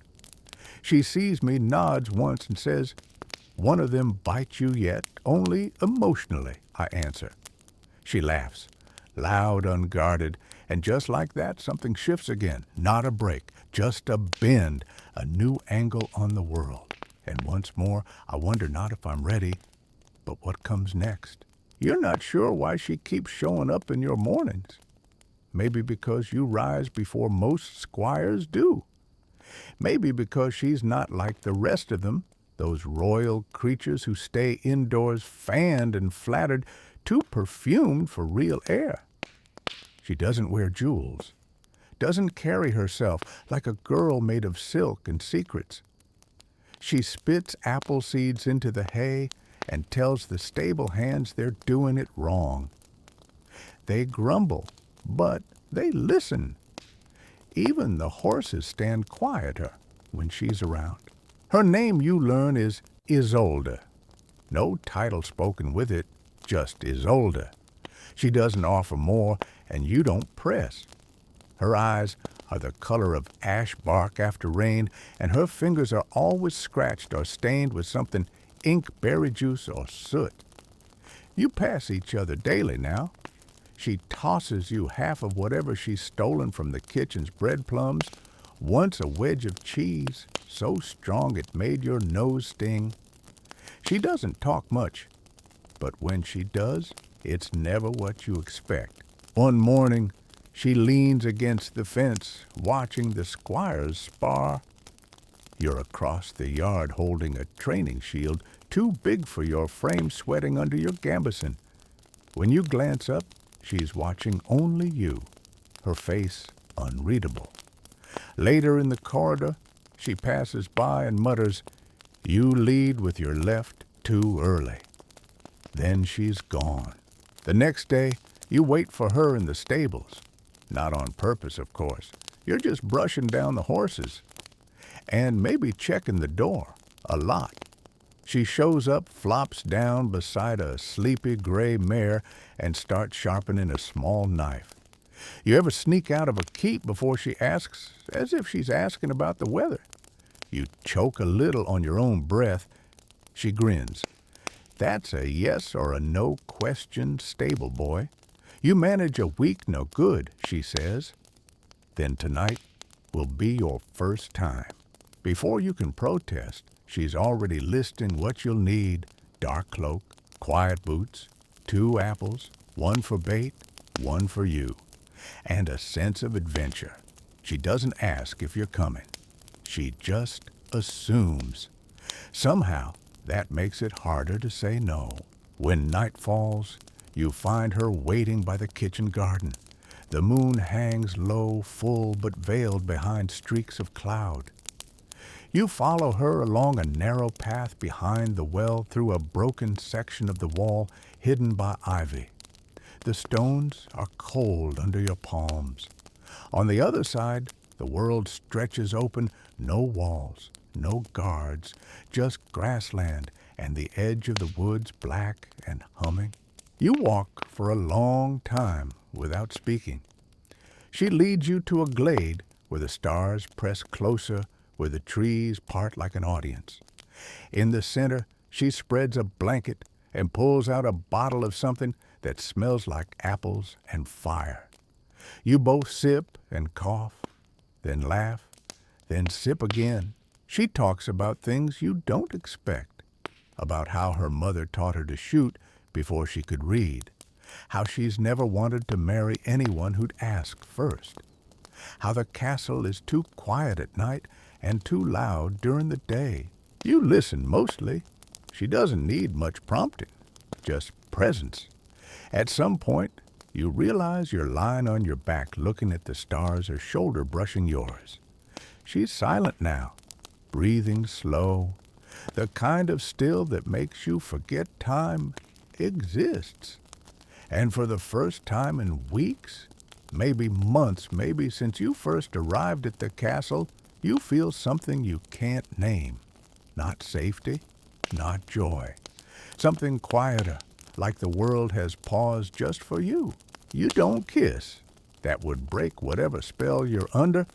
But when she stands to go, she tugs your sleeve and says, "Come on, Squire.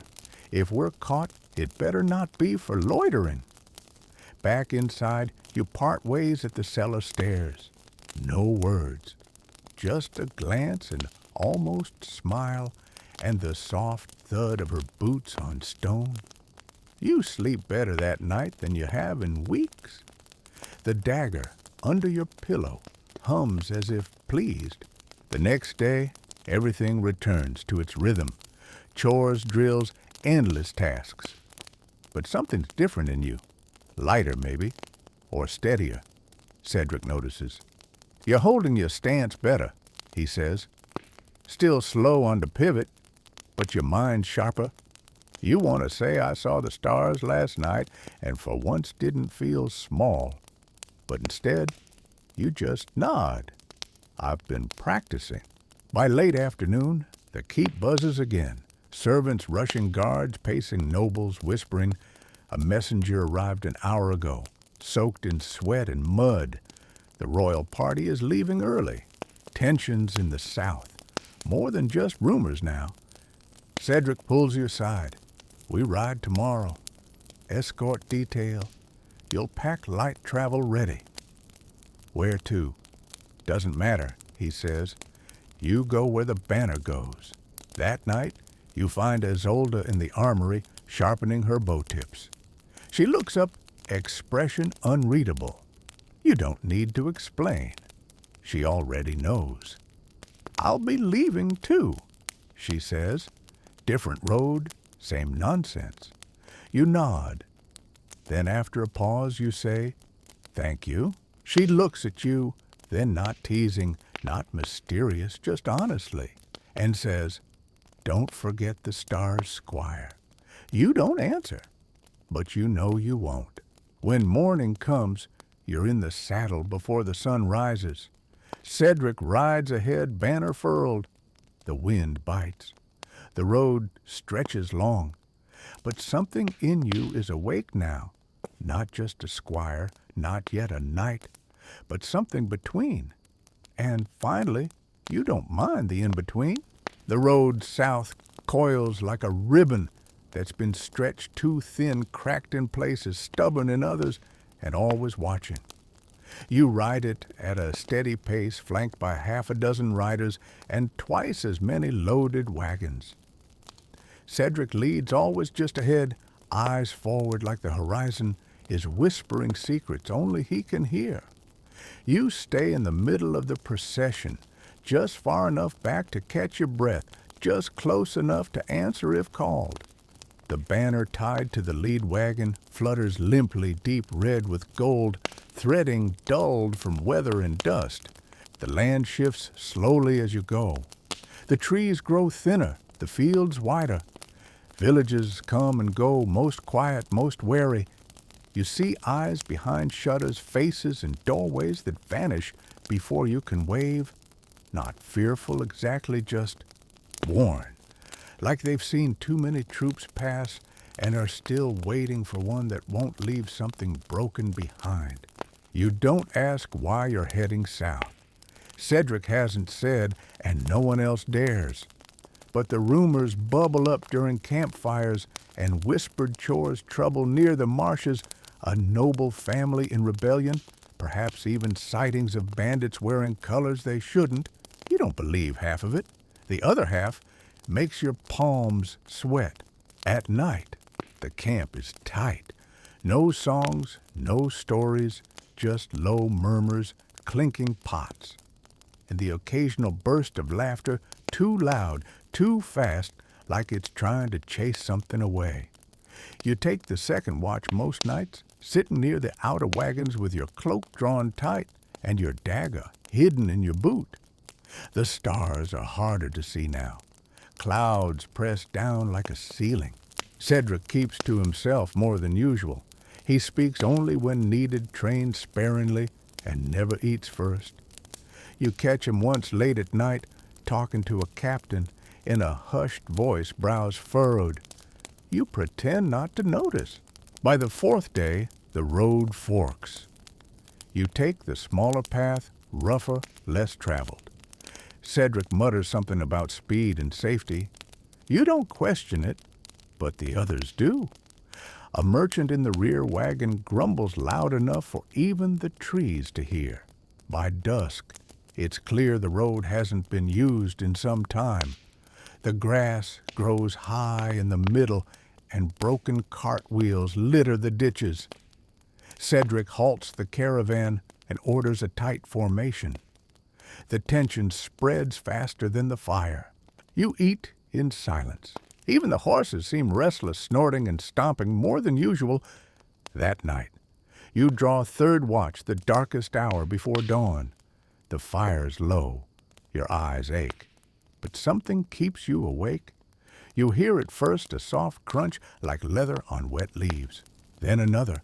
Then stillness. You don't move. Don't breathe. Just listen. The sound doesn't come again. But now your skin hums. You rise slowly, stepping between sleeping bodies' boots, careful on the dirt. You make a slow circle of the camp. Nothing. No shapes. No glint of steel. But still, you feel watched. When Cedric wakes, you tell him. He doesn't question it. Doesn't even blink. Just nods once and says, "We break camp before sunrise." The next day is worse. The path narrows. Trees loom, and the feeling returns. Not danger, just pressure, like the air has thickened. It happens mid-morning. The wagon up front groans, then jerks one wheel sunk deep into mud that hadn't been there seconds ago. Cedric swears, jumps down, and orders everyone to fan out. You move with the others, trying to lift, push, pull. The ground gives beneath your boots like it's breathing. Then a shout, sharp and sudden. You spin. A rider at the rear is down, clutching his leg, blood soaking through his glove. An arrow sticks out of his thigh. Before anyone can scream, 3 more whistle from the trees. Cover, Cedric roars. You dive behind the wagon as chaos erupts. Horses rear, riders shout, arrows fly. But no one can see the attackers. The trees are too dense, the shadows too deep. Cedric rallies the front line, barking orders, sword drawn. You stay low, heart-hammering hand tight around your dagger, though you know it's useless here. Then, as fast as it began, the attack stops. Silence returns, so complete it rings. When it's safe to stand, the damage is clear. 1 wounded, no dead. A warning, not a battle. Cedric gathers the troops. His face is pale but calm. "They're not thieves," he says. "They didn't want the wagons. They wanted to see who we were." You ride hard after that. No breaks, no chatter. You don't even dismount to eat. The air grows colder, sharper. By nightfall, you reach a ruined outpost. Stone walls, half-crumbling roof, caved in, but defensible. Cedric orders guards on every side, then calls you over. His tone is different, quiet, deliberate. "They were scouts," he says, "testing our numbers. They'll be back." You ask, "Should we keep moving?" He shakes his head. "Too slow with the wagons. We hold until reinforcements arrive." That night, no one sleeps. You sit near the broken tower, dagger in hand, eyes straining against the dark. Cedric joins you briefly, dropping a cloak beside you. "You've done well," he says without looking. "Better than I thought." You want to thank him, but your throat's dry. "War makes nights," he adds, "but it breaks Squires first." You don't know what he means. Not yet. Morning creeps in slowly, not with warmth, but with warning.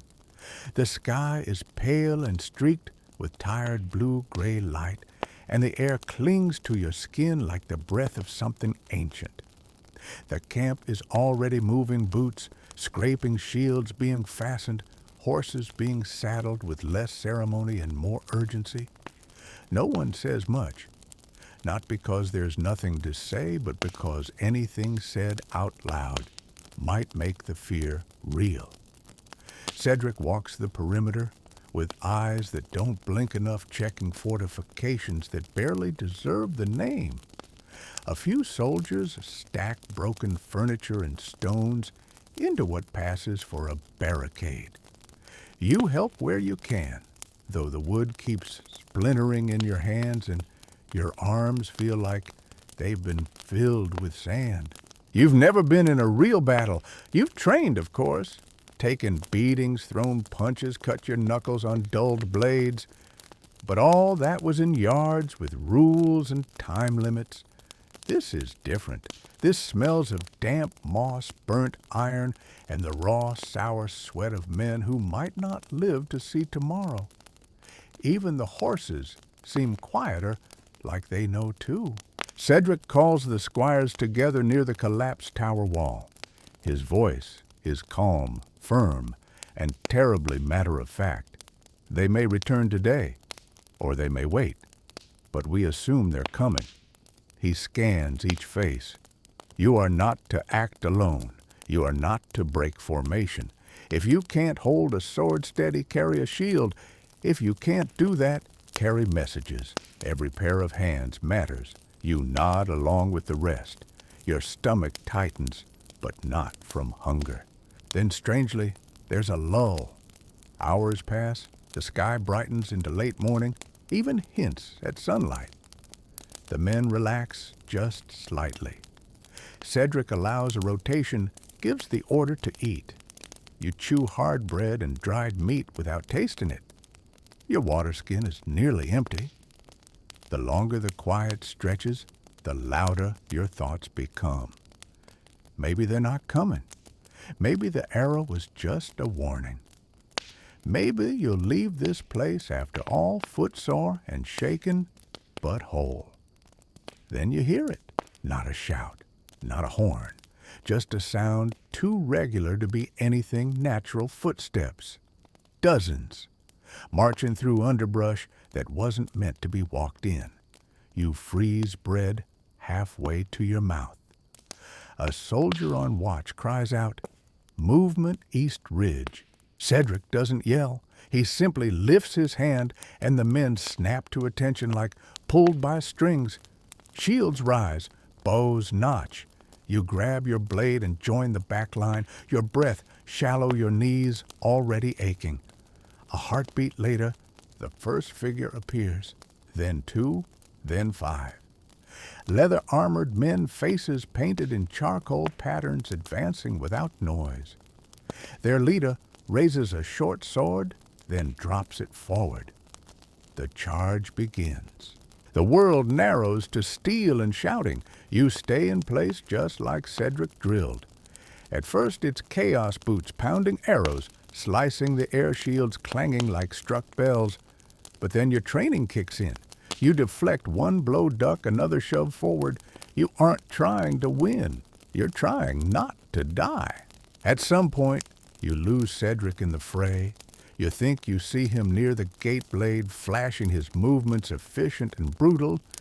But then someone crashes into you and you go down hard. Your ears ring. Your vision spins. You stab without looking. Feel your blade hit something solid. A grunt, a weight rolls off you. You scramble up just in time to see a man twice your size bearing down on another Squire Thomas, the one with the limp. He can't raise his shield fast enough. Without thinking, you charge. You slam into the attacker's side blade first, and the man stumbles. You and Thomas finish him together. Then you're moving again, back to back, not speaking. Time becomes a blur of movement. You forget how long you fight. Minutes, hours. The sun dips behind clouds again and the air grows colder. When the enemy retreats at last, it's not with shouts or trumpets, but with a slow, dragging silence like they've simply vanished into mist.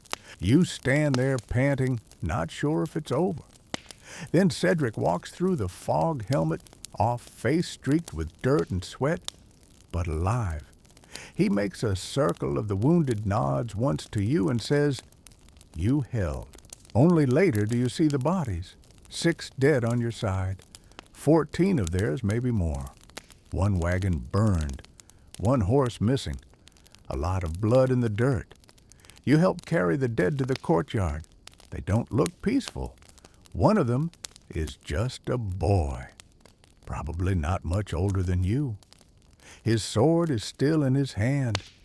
You want to drop everything and run until the trees end, but you don't. Cedric stops you afterward, that move, he says. "Where you tackled that raider, did you plant it?" You shrug, didn't think, just saw him.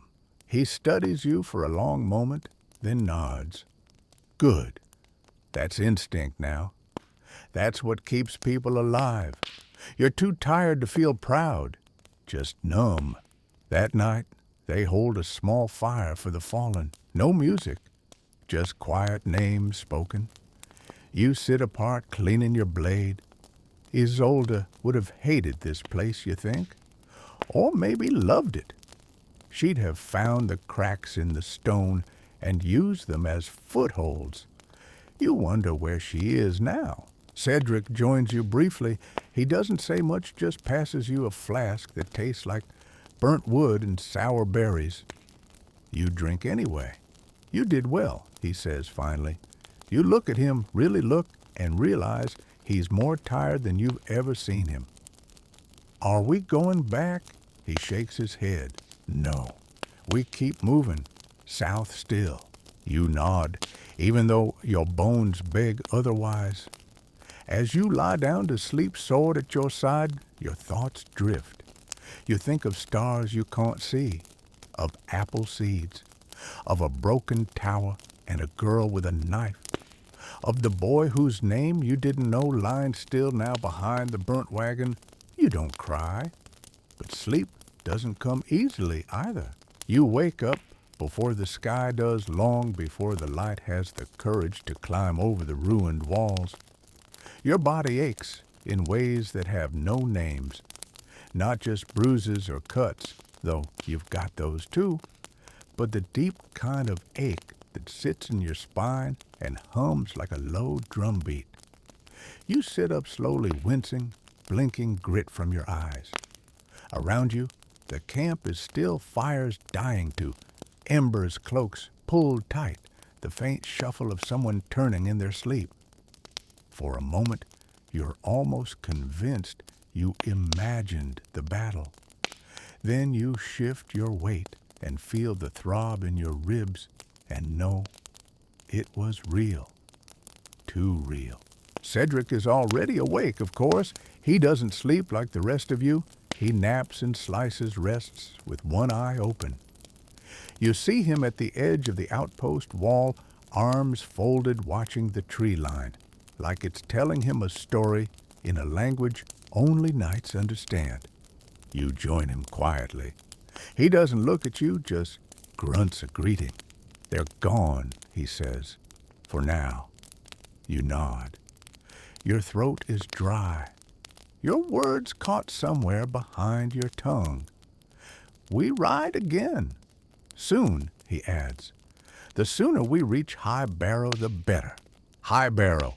You've only heard it spoken in training halls and grim letters.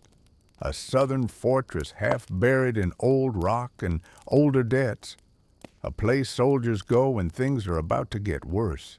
You swallow hard and nod again. You don't know what to say. Cedric does. You survived your first real fight, he says. Most don't. It's not praise. Not exactly. But it settles over you like a thicker cloak. You ride out by noon quieter than usual. The wounded are bandaged, the wagon's patched, but the noise of life hasn't returned. No one jokes. No one sings. Even the horses seem to step more carefully. You catch yourself looking back off and scanning the horizon, half expecting shapes to emerge from the mist. But nothing comes. The road becomes rougher, climbing into hills that coil like old knuckles. The trees thin.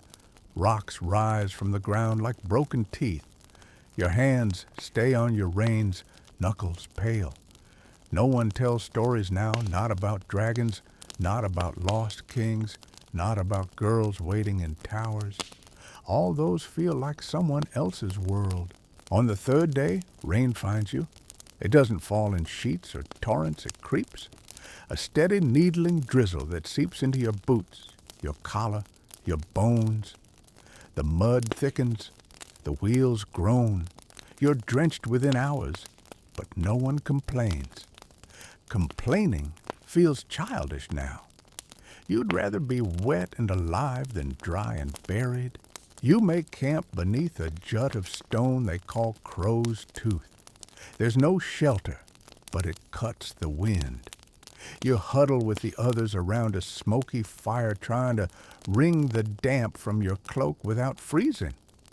Cedric hands out rations, dry bread, pickled roots, cheese that tastes like punishment. You eat in silence. No one dares sleep too deeply. That night, the rain lets up just long enough for the clouds to break. You lie on your back and stare up. A few stars appear, tentative and flickering. You search for the one Isolde once pointed out to you, the crooked one, the one she said looked like a dagger stuck in a loaf of bread. You think you find it, but your eyes are tired. You whisper her name barely, not because you expect her to hear, just because saying it reminds you that someone once saw you and didn't look away. The next morning, the sky returns to its gray blanket and the road continues uphill. Cedric calls a halt at midday near a river crossing. There's a bridge, but its old wood warped stones crumbling. He sends you and 2 others to scout ahead. You step carefully 1 foot at a time across the planks.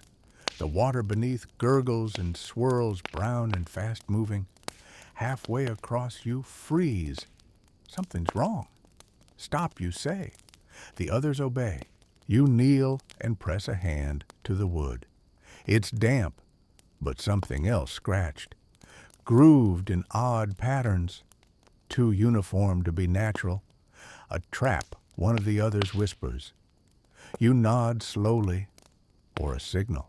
You turn back quickly, heart racing, and report to Cedric. He frowns, mutters something under his breath, and orders the camp moved upstream to a shallow ford. No one argues. No one wants to test a bridge that looks at you like it's waiting for the right weight to snap. You ford the river knee-deep, clinging to your horse's mane.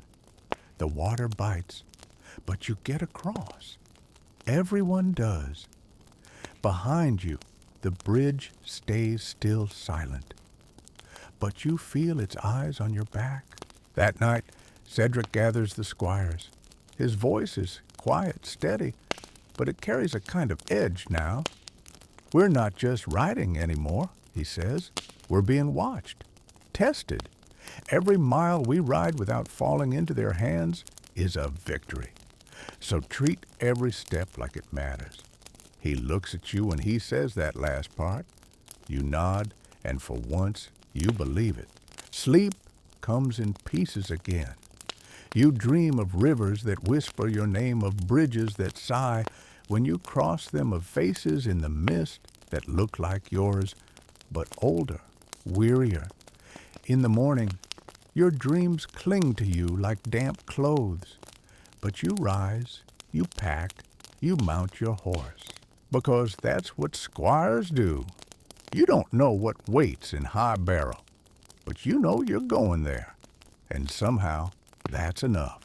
The hills around High Barrow rise slowly, not in dramatic cliffs or jagged peaks, but in wide, weathered mounds, like the backs of sleeping beasts too old to move. You see them long before you reach them, shadows on the edge of the horizon, outlined in mist and tired sun. As the caravan winds its way closer, the road narrows, pressed in by thickets of thorny bushes and the occasional twisted tree.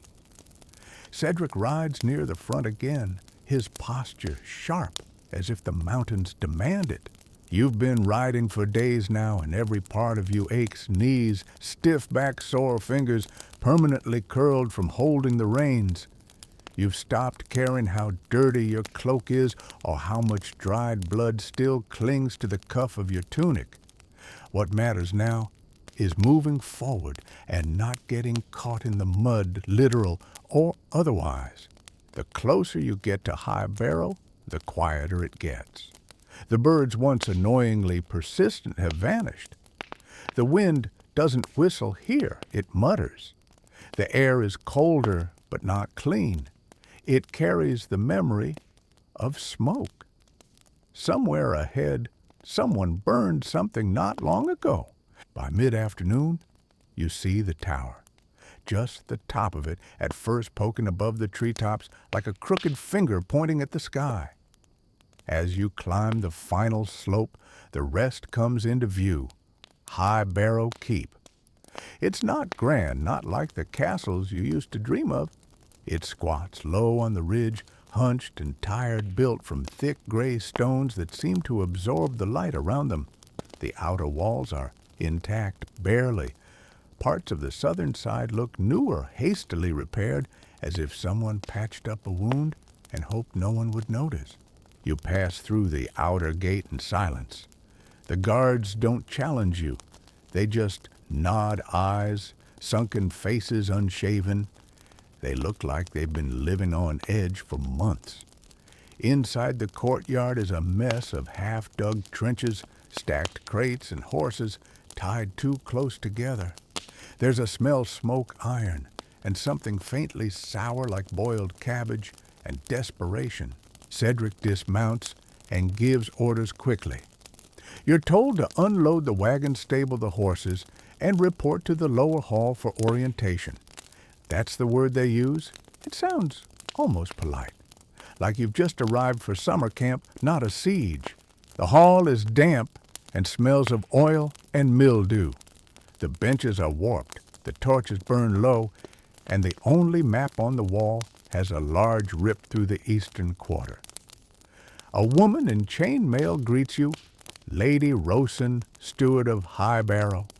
She's tall, older, her dark hair streaked with gray and pulled back so tightly it makes her look perpetually annoyed. She doesn't waste time. You're here to hold this place until someone better shows up, she says. That might take a week or a year or never. Either way, you eat what we have, sleep where you're told, and don't die. Any questions? No one speaks. Good, she says. Then find your cot before it gets dark. We ration light now. You find your place in the East Barracks, crammed between two other squires who snore like it's a contest.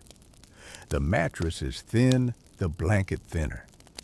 You drop your pack, lie back, and stare at the low ceiling until sleep drags you under like a heavy tide. The next morning starts with a horn you feel more than hear. It rattles in your bones. You're up and armored before you've fully woken. Outside the keep is buzzing runners, dashing between towers, men shouting names, someone hauling barrels across the yard. Lady Rosen gathers you on the wall. Scout spotted movement near the northern trail. Could be a raiding party. Could be rabbits. We don't assume rabbits. You're posted on the north wall with Cedric, a bow in hand you've barely trained with. The wind up here is sharp, cutting through your cloak like it's made of paper. Cedric watches the tree line through a spyglass, unmoving. Are you afraid, you ask before you can stop yourself? He doesn't look away, always. The trick is not letting it be the only thing you feel. Hours pass. No attack. No movement. Just wind and distant crows. Eventually, you're rotated off. Your arms ache from doing nothing. Your mind aches from trying not to imagine what could happen if something did. You end the day in the kitchens helping grind grain. The millstone is older than your grandparents and squeaks with every turn. A boy next to you hums under his breath, a sad tune with no lyrics. You want to ask his name, but don't. Names are getting harder to remember, harder to keep. That night, Cedric pulls you aside. You're doing better than most, he says. You blink at what not falling apart. You don't know what to say to that, but it stays with you long after you return to your cot. In the darkness, you think about High Barrow, about how it was once a trade fortress, then a noble seat, then a prison, and now something in between. You wonder what it will be when you leave. if you leave. You pull the blanket tighter and close your eyes. For now, you're still breathing, and in high barrel, that's worth something. The routine settles in faster than you expect.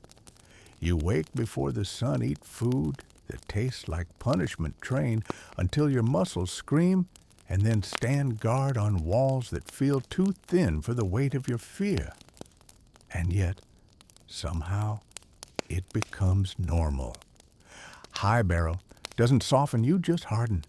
The walls don't smile, but you stop needing them to.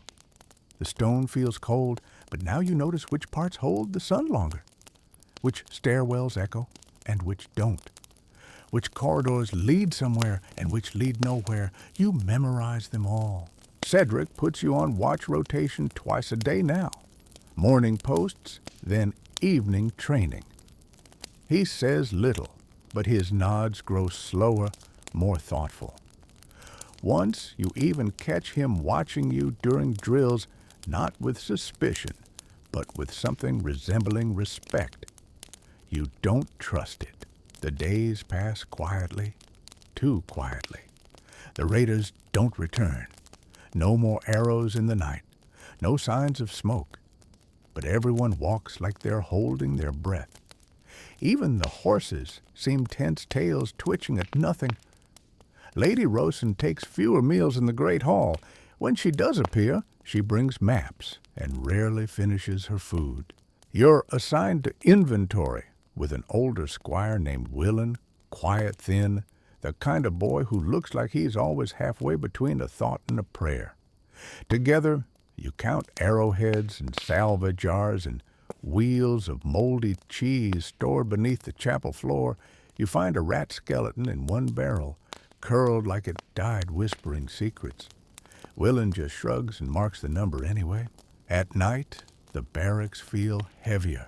Fewer jokes. More silence. Someone down the hall cries in their sleep, not loudly, but with a sound that seems to come from the spine, not the throat. No one mentions it. On the 8th day at High Barrow, it rains. Not mist, not drizzle, real rain. Thick, cold, relentless. It pounds the roof like it wants in. You're caught hauling firewood from the west gate when it starts. And by the time you stumble back into the hall, you're soaked to the ribs. Cedric takes one look at you and smirks. Good, he says. Now you're baptized. You don't even argue. You sit near the hearth, steaming, dripping onto the stones, listening to water drip through cracks you never noticed before. The keep groans like an old beast with bad joints. Somewhere above you, the wind whistles through broken shutters. By morning, the rain hasn't stopped. The walls sweat. The kitchens flood. Everyone smells like mildew. You're sent to patch leaks in the armory roof with a pot of tar and a torch. It's not glamorous, but you welcome the solitude. You smear the black sludge along the seams while watching the clouds roll over the hills. They look like waves, like the sky might drown you next. Later that evening, Cedric hands you a sealed scroll. You're fast, he says. Take this to the eastern outpost. Leave before first light. You nod, already packing. He pauses before walking away. And don't be clever. Roads are safe, but not empty. You don't sleep much that night. Just enough to dream of bridges again. You ride alone the next morning before anyone else stirs. The path winds down from High Barrow like a scar carved into stone. The mist clings to everything, and your horse snorts like it's annoyed to be up this early. You say nothing. The scroll burns in your pouch, not with heat, but with importance. You don't know what's written on it. You don't ask. The road east is quiet. Too quiet. No merchants. No birds. Just your hoofbeats and the occasional creak of leather. You try to hum to fill the silence, but it dies in your throat. Even your thoughts are quieter now. You reach the outpost by noon. It's smaller than you expected, 2 towers, a crooked gate, and a watchman with a bow who nearly shoots you before recognizing the sigil on your cloak. He lowers his weapon and waves you in without a word. Inside, the mood is the same quiet, tense, damp. You hand off the scroll to a steward who doesn't even look at you. Then you wait. No one tells you if you're supposed to go back or stay. So you sit on the wall, eating dried figs you stole from the wagon yesterday, watching the fog shift. A raven lands nearby and stares at you with the kind of judgment only birds can manage. You throw a fig at it. It doesn't move. That night, a storm rolls in, not like the gentle rain before this one snarls. Thunder cracks so close it feels like someone splitting the sky in half. You sleep curled in a storage room beside sacks of grain, listening to the wind slam into the tower, like it wants inside your bones. In the morning, the steward finally speaks. You're going back, that's all. You mount up again, sore and half-frozen, and begin the ride home. The storm has passed, but the road is worse. Mud sucks at your boots when you dismount to check fallen branches. The air smells wrong, burnt wood, and something sharper. You draw your dagger without thinking. Nothing appears. When High Barrow finally rises on the ridge ahead, you almost cry. Almost. Inside, Cedric meets you at the gate. He says nothing, just claps a hand on your shoulder and walks away. You stand there a moment, dripping exhausted, and realize your legs hurt less than they used to. Your grip on the reins was steadier. You hadn't panicked when the raven stared. Maybe that means something. That night back in your cold cot, you lie awake again, but not afraid. Not this time. The sky over High Barrow hasn't shown its face in 4 days. The clouds sit heavy, a thick blanket of gray that squeezes the light out of everything. Even the torches inside burn differently now, lower, more orange than gold, casting long shadows across the stone floors. You've stopped trying to shake the damp from your clothes. It's in you now, under the skin stitched into the seams of your boots and the lining of your cloak. Everything smells faintly of wet wool and firewood smoke. The smell has become comfort. You're assigned to tower duty today, 3rd watch, north wall.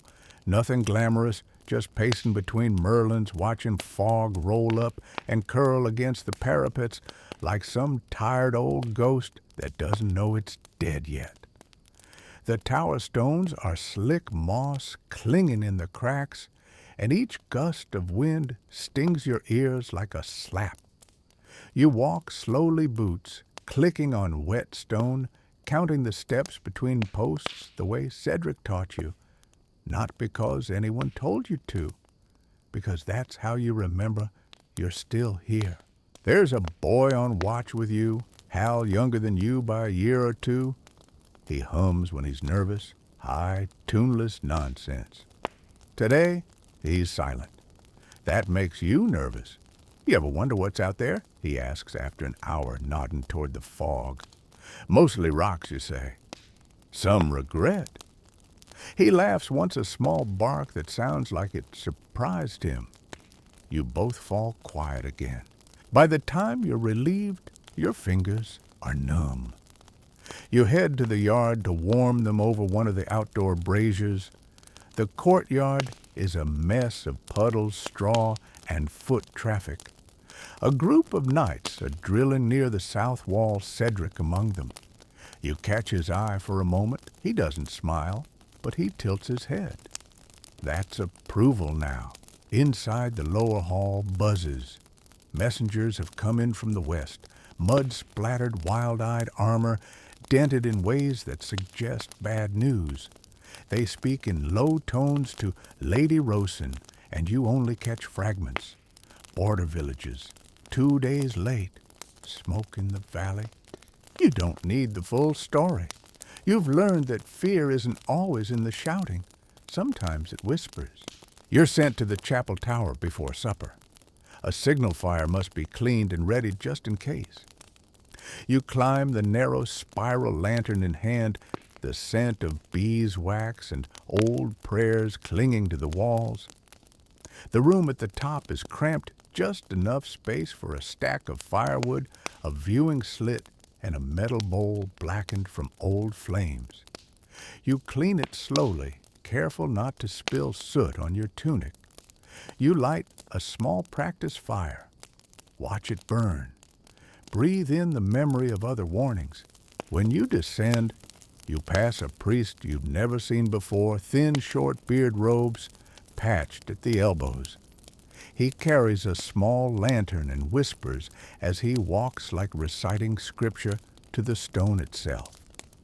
He doesn't see you, or maybe he does and chooses not to. Supper is thin stew and old bread.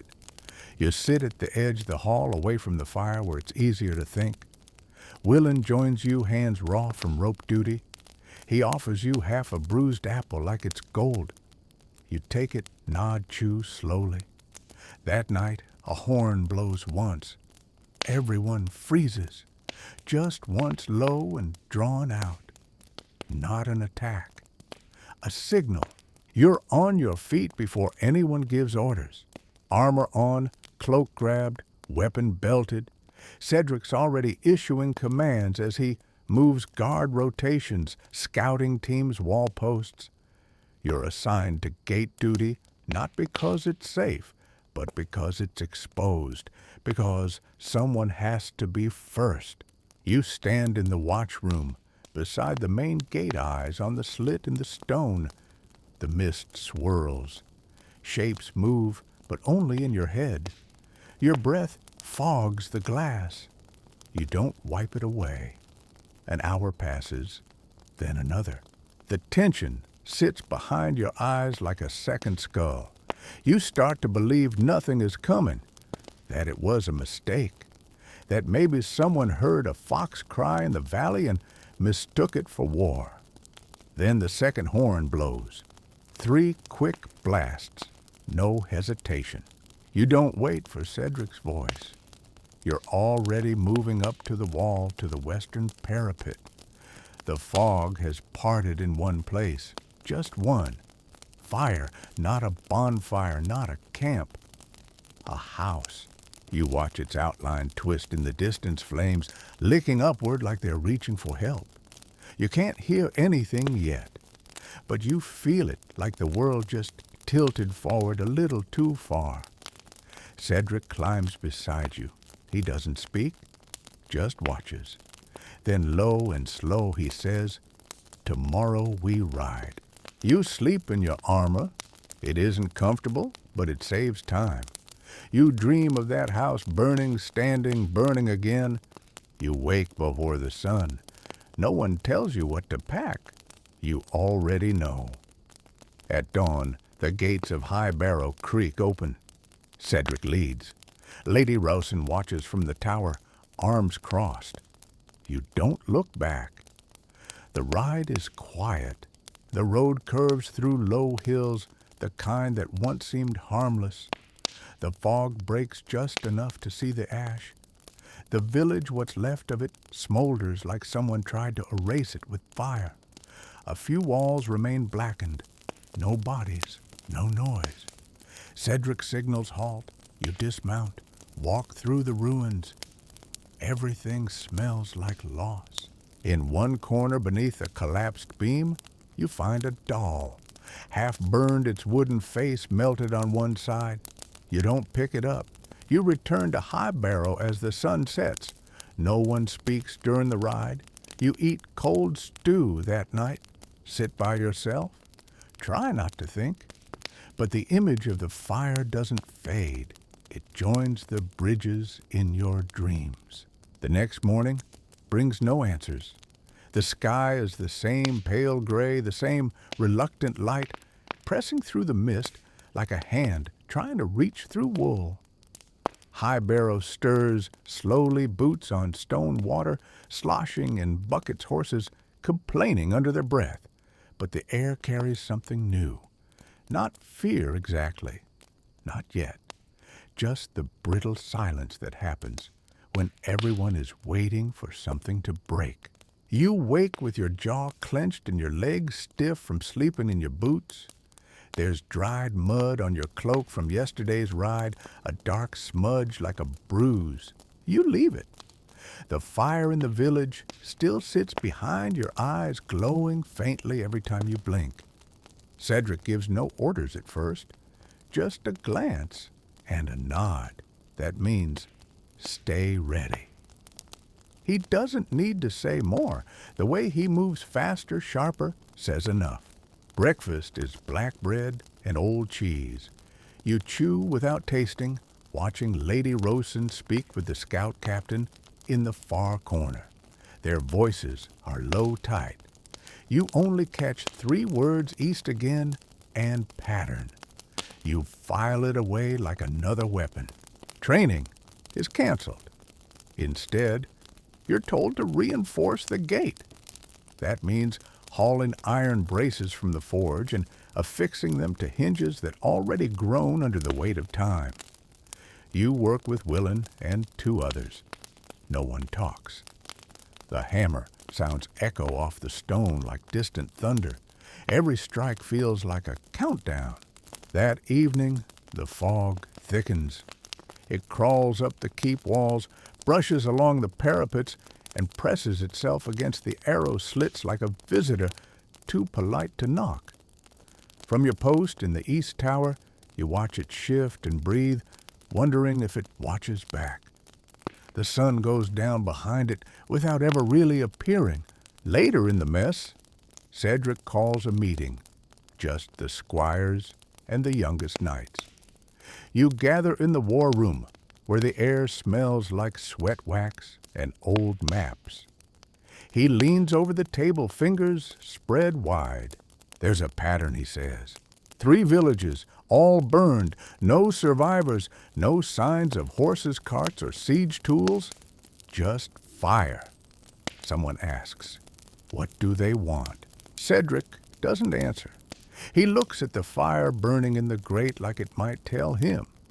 Then he says, we start night rotations. Doubled guards. You'll sleep in shifts. The rest of you, keep your weapons close. You go to bed with your sword beside you. You wake twice before midnight, once from a noise, once from nothing. The second time you get up and walk the perimeter, just to be sure. The days blur. Scouts report more fires, farther out, always east. A merchant caravan limps in from the lowlands, 2 wagons short and half their guards missing. Their leader's hands shake as he eats. He doesn't speak until the 4th bowl of stew, and when he does, all he says is, they didn't ride. They walked. That night, the keep goes quiet early. No laughter, no music from the west barracks. Even the horses seem subdued. You take your watch in silence. Every branch that snaps in the woods becomes a threat. Every gust of wind sounds like a warning. You start to imagine figures in the fog. You know they're not real. That doesn't help. The next morning, the sun rises late and pale. The sky looks thin as if something has been pulled taut behind it. Cedric finds you by the armory where you're sharpening blades. He looks tired, not the kind of tired that sleep fixes, the kind that sinks into the bones. Pack your kit, he says. We ride again. The ride is long. This time you go west toward the hills where the smoke was last seen. The trail winds between trees that are too quiet. No birds, no bugs, just wind. You reach the ruins by dusk. It's not a village this time. It's a way station, a place for travelers to rest, not fight. What remains is blackened timber, collapsed roof beams, and a single bell that somehow still hangs above the doorframe. It rings once in the breeze, high, thin, wrong. You dismount and walk the ground slowly. You find a kettle scorched and cracked, a boot half melted, a handful of coins buried in ash. No blood, no bodies, just heat-stained earth. Cedric kneels near what used to be a bedroll and brushes aside the ash. Beneath it, a mark carved into the stone, a circle. Inside it, a crescent. He doesn't speak, but you see his jaw tighten. Then he stands, brushes his hands clean, and mounts again. "We're heading back," he says. "Now." You ride hard. No one complains. No one questions. The wind picks up behind you, and the trees seem to lean toward the road, listening. By the time you reach High Barrow, the moon has risen full bright, too clear.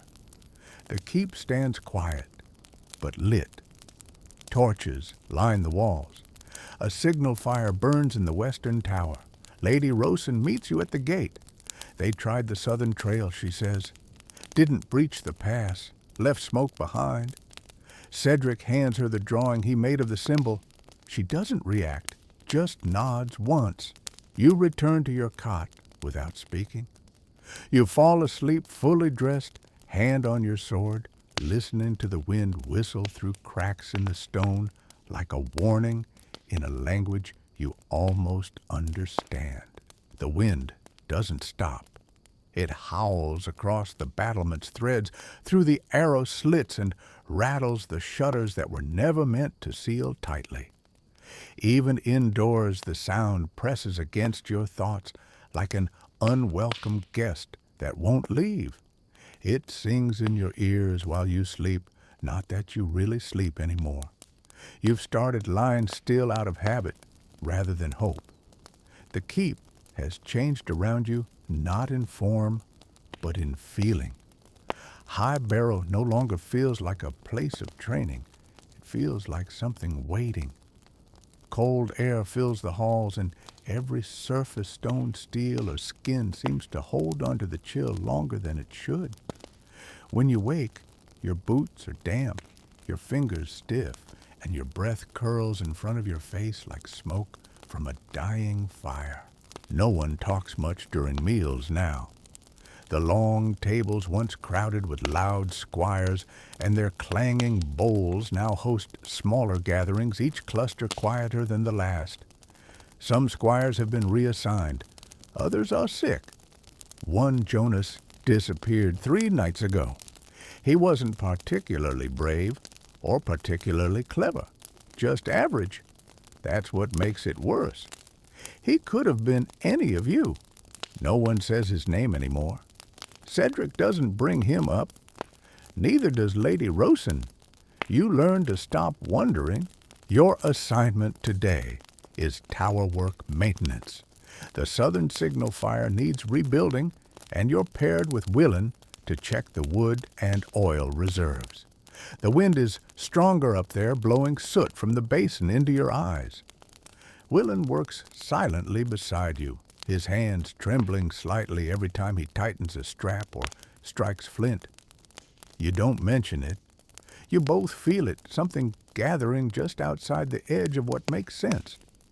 The sky hangs low, swollen with unspent rain or something heavier, and the trees sway in slow motion as if underwater. You've seen that strange mark again, the crescent within a circle. Not carved in stone this time, but burned into your thoughts. It shows up in your dreams, scrawled behind your eyelids in cold fire. No one has explained what it means. No one has to. Everyone walks a little faster past doorways now. Everyone glances at their feet when the light flickers unexpectedly. Later in the day, as you help unload supplies from a returning wagon, you realize you don't recognize the driver. He keeps his hood up his mouth tight and his eyes always on the road behind him. He unloads twice as fast as normal refuses food and drives off before anyone can ask him a proper question. You watch his back disappear into the mist and feel the shape of unease settle lower in your gut. That night, the horn sounds not once, not urgently, but with a slow deliberateness that makes your blood shift. One long note, then another. You don't wait for Cedric's orders. Your hands are already pulling on armor before the echo fades. Cedric meets you in the yard, sword drawn, an expression unreadable. He says, "North wall." Movement in the tree line. They're on foot. He doesn't say more because he doesn't need to. That word again, on foot. No drums, no horses, no war banners, just movement walking deliberate and slow. You're sent to the North Gate Tower with 3 others. From the parapet, the trees stretch ahead like a mass of dark veins, their outlines pulsing with fog. At first you see nothing, but then one shape moves, then another. Human-shaped maybe, but too far to tell. No torches, no calls, no sound, but the wind. They approach slowly and stop just before the hill begins. You count 8, then 10, then more. They just stand there. One lifts its face toward you. You see no features, only the feeling of being watched. The order to hold position is given softly. You keep your hand on your hilt, but you don't draw. Cedric says, "No arrows, unless they cross." But they don't. They remain there all night, as if daring you to blink first. Before dawn, they turn and retreat into the fog, their movements too smooth, too in sync. No sign they were ever there, just footprints that lead nowhere, and a silence that feels too heavy for morning. Back inside the hall, everyone walks slower. Meals are shorter. Fires burn lower. Even laughter seems too loud, too dangerous to risk.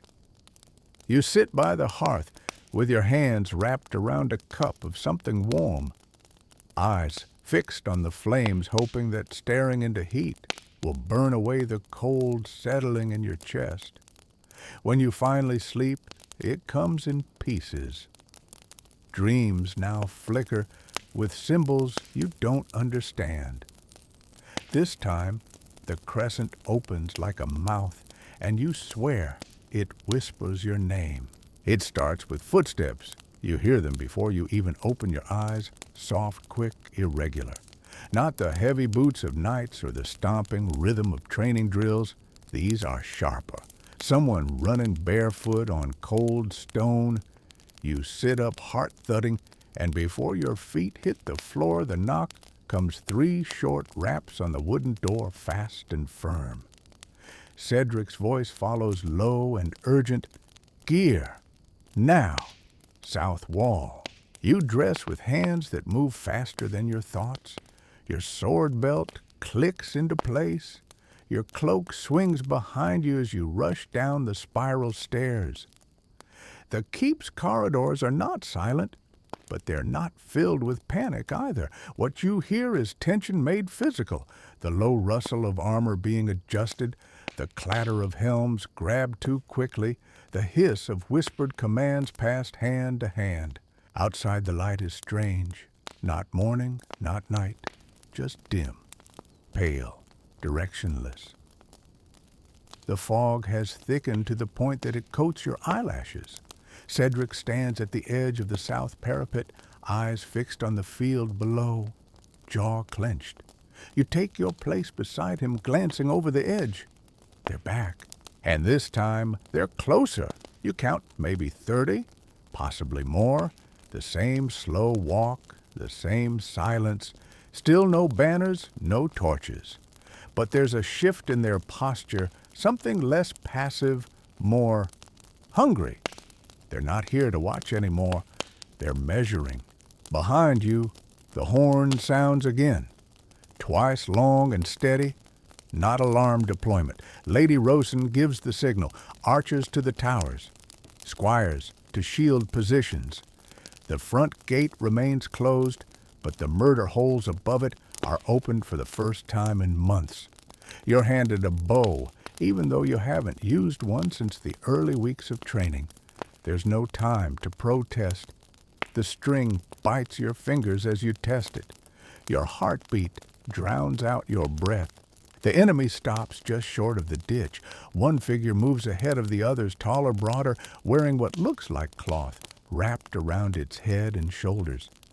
It holds something out in front of it, not a weapon. A bundle. You squint. It's cloth. Burnt. And from the shape it was once clothing. Small. A child's tunic.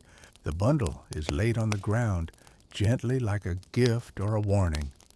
Then the figure steps back into the crowd. None of them move forward again. But they don't retreat either. They just stay. Still, you don't realize how tight your jaw is until Cedric says quietly, "They want us to open the gate." No one speaks. No one dares to ask why. After an hour, they turn and disappear. You don't chase. You wait. The fog swallows them whole. Back inside, the keep holds its breath. Meals are eaten quickly. Sleep is avoided. Some guards stay at their posts even after being relieved, as if their bodies can't accept the idea of rest. You find yourself polishing your sword again. It's already clean, but your hands need something to do. Willen sits near you, eyes hollow. He hasn't spoken since the horn. You wonder if he saw the bundle too. The next morning, there's a message. No one knows how it got inside. It's just there on the table in the war room, parchment stiff with damp. One symbol drawn in black ash, the circle and the crescent. No words, no blood, no name, but it feels louder than any horn. That day, Cedric increases the wall rotations. Training is suspended. Everyone is assigned a watch cycle. Even the younger squires who barely know how to hold a spear are placed on duty. You take 3 shifts back to back without protest. Anything to avoid the quiet of your bunk. On your second night, you volunteer to check the outer courtyard with a lantern. The fog is so thick, it reflects your light back at you. It feels like walking inside a bell jar. The walls of the keep vanish behind you within steps. Your boots slosh through puddles you don't remember forming, and then you see it at the base of the well. A handprint, ash gray, child-sized, pressed against the stone. You freeze. The lantern shakes. The print is too high for a child to have left it while standing. Someone lifted them, or something did. You report it to Cedric. He listens, jaw working. Then he nods once and says, "Mark the stone. Don't touch it." The next day, it's gone. Washed clean by rain that never fell. By now, no one doubts something is coming. The drills resume, but they're different. Less about form, more about survival. You're taught to move with silence, to light fires without smoke, to fight in pairs, then alone. Lady Rosen walks among the squires for the first time in weeks. She says nothing, but her presence alone draws everyone straighter. That night, someone screams. From the barracks, you and half the keep rush, their weapons drawn, but it's just one of the younger squires, Brandale, curled on the floor, trembling, pointing at his cot. You look. The blankets are torn, that's all. But his eyes are full of something else, something that doesn't live in words. He sleeps in the chapel now, won't leave it. The fog thickens again. No birds, no wind. Even the insects have stopped their songs. And in your dreams, the mark glows faintly, circle and crescent, pulsing like a heartbeat. You begin to forget what normal felt like. Days blur. Meals shrink. You catch yourself listening to the silence between footsteps more than the footsteps themselves. High Barrow, once bustling with drills and shouting squires, now moves like a hunted animal, quick, quiet, and always glancing backward. The fog never truly lifts now, it just shifts. One morning it glows gold, thick as honey. The next, it lies still and gray like an old shroud draped across the hills. No one talks about the fog anymore. To talk about it would be to admit that it's not natural, and you're all too afraid of where that admission might lead. Your shift begins before dawn. You walk the west wall alone, the torch in your hand, flickering too much for the still air. Something's wrong with the flame. It stutters, flares, dies back, but the wind isn't moving. You stop, hold your breath, and feel it again. Eyes. Not just watching, studying, like whatever is out there is learning. You scan the field below. Nothing moves, not even the grass, but the wrongness sinks into your chest and anchors there. Later that day, you find Cedric alone in the chapel. He's kneeling, not praying, just staring at the floor like he's waiting for it to speak. You don't say anything at first, then gently you ask if he believes in curses. He doesn't laugh, doesn't mock. He just says, "I didn't." Now I'm not sure what else it could be. You leave the chapel colder than when you entered. Rosen calls for a full muster that evening. Everyone knights, squires, cooks, even stable hands gather in the courtyard. She stands above you on the battlement, voice firm but low, as if louder words might crack something fragile in the air. "We don't know what they are," she says, "but we know they're coming. Whatever lives out there in the fog, it isn't just bandits. And it doesn't want our gold. You expect orders.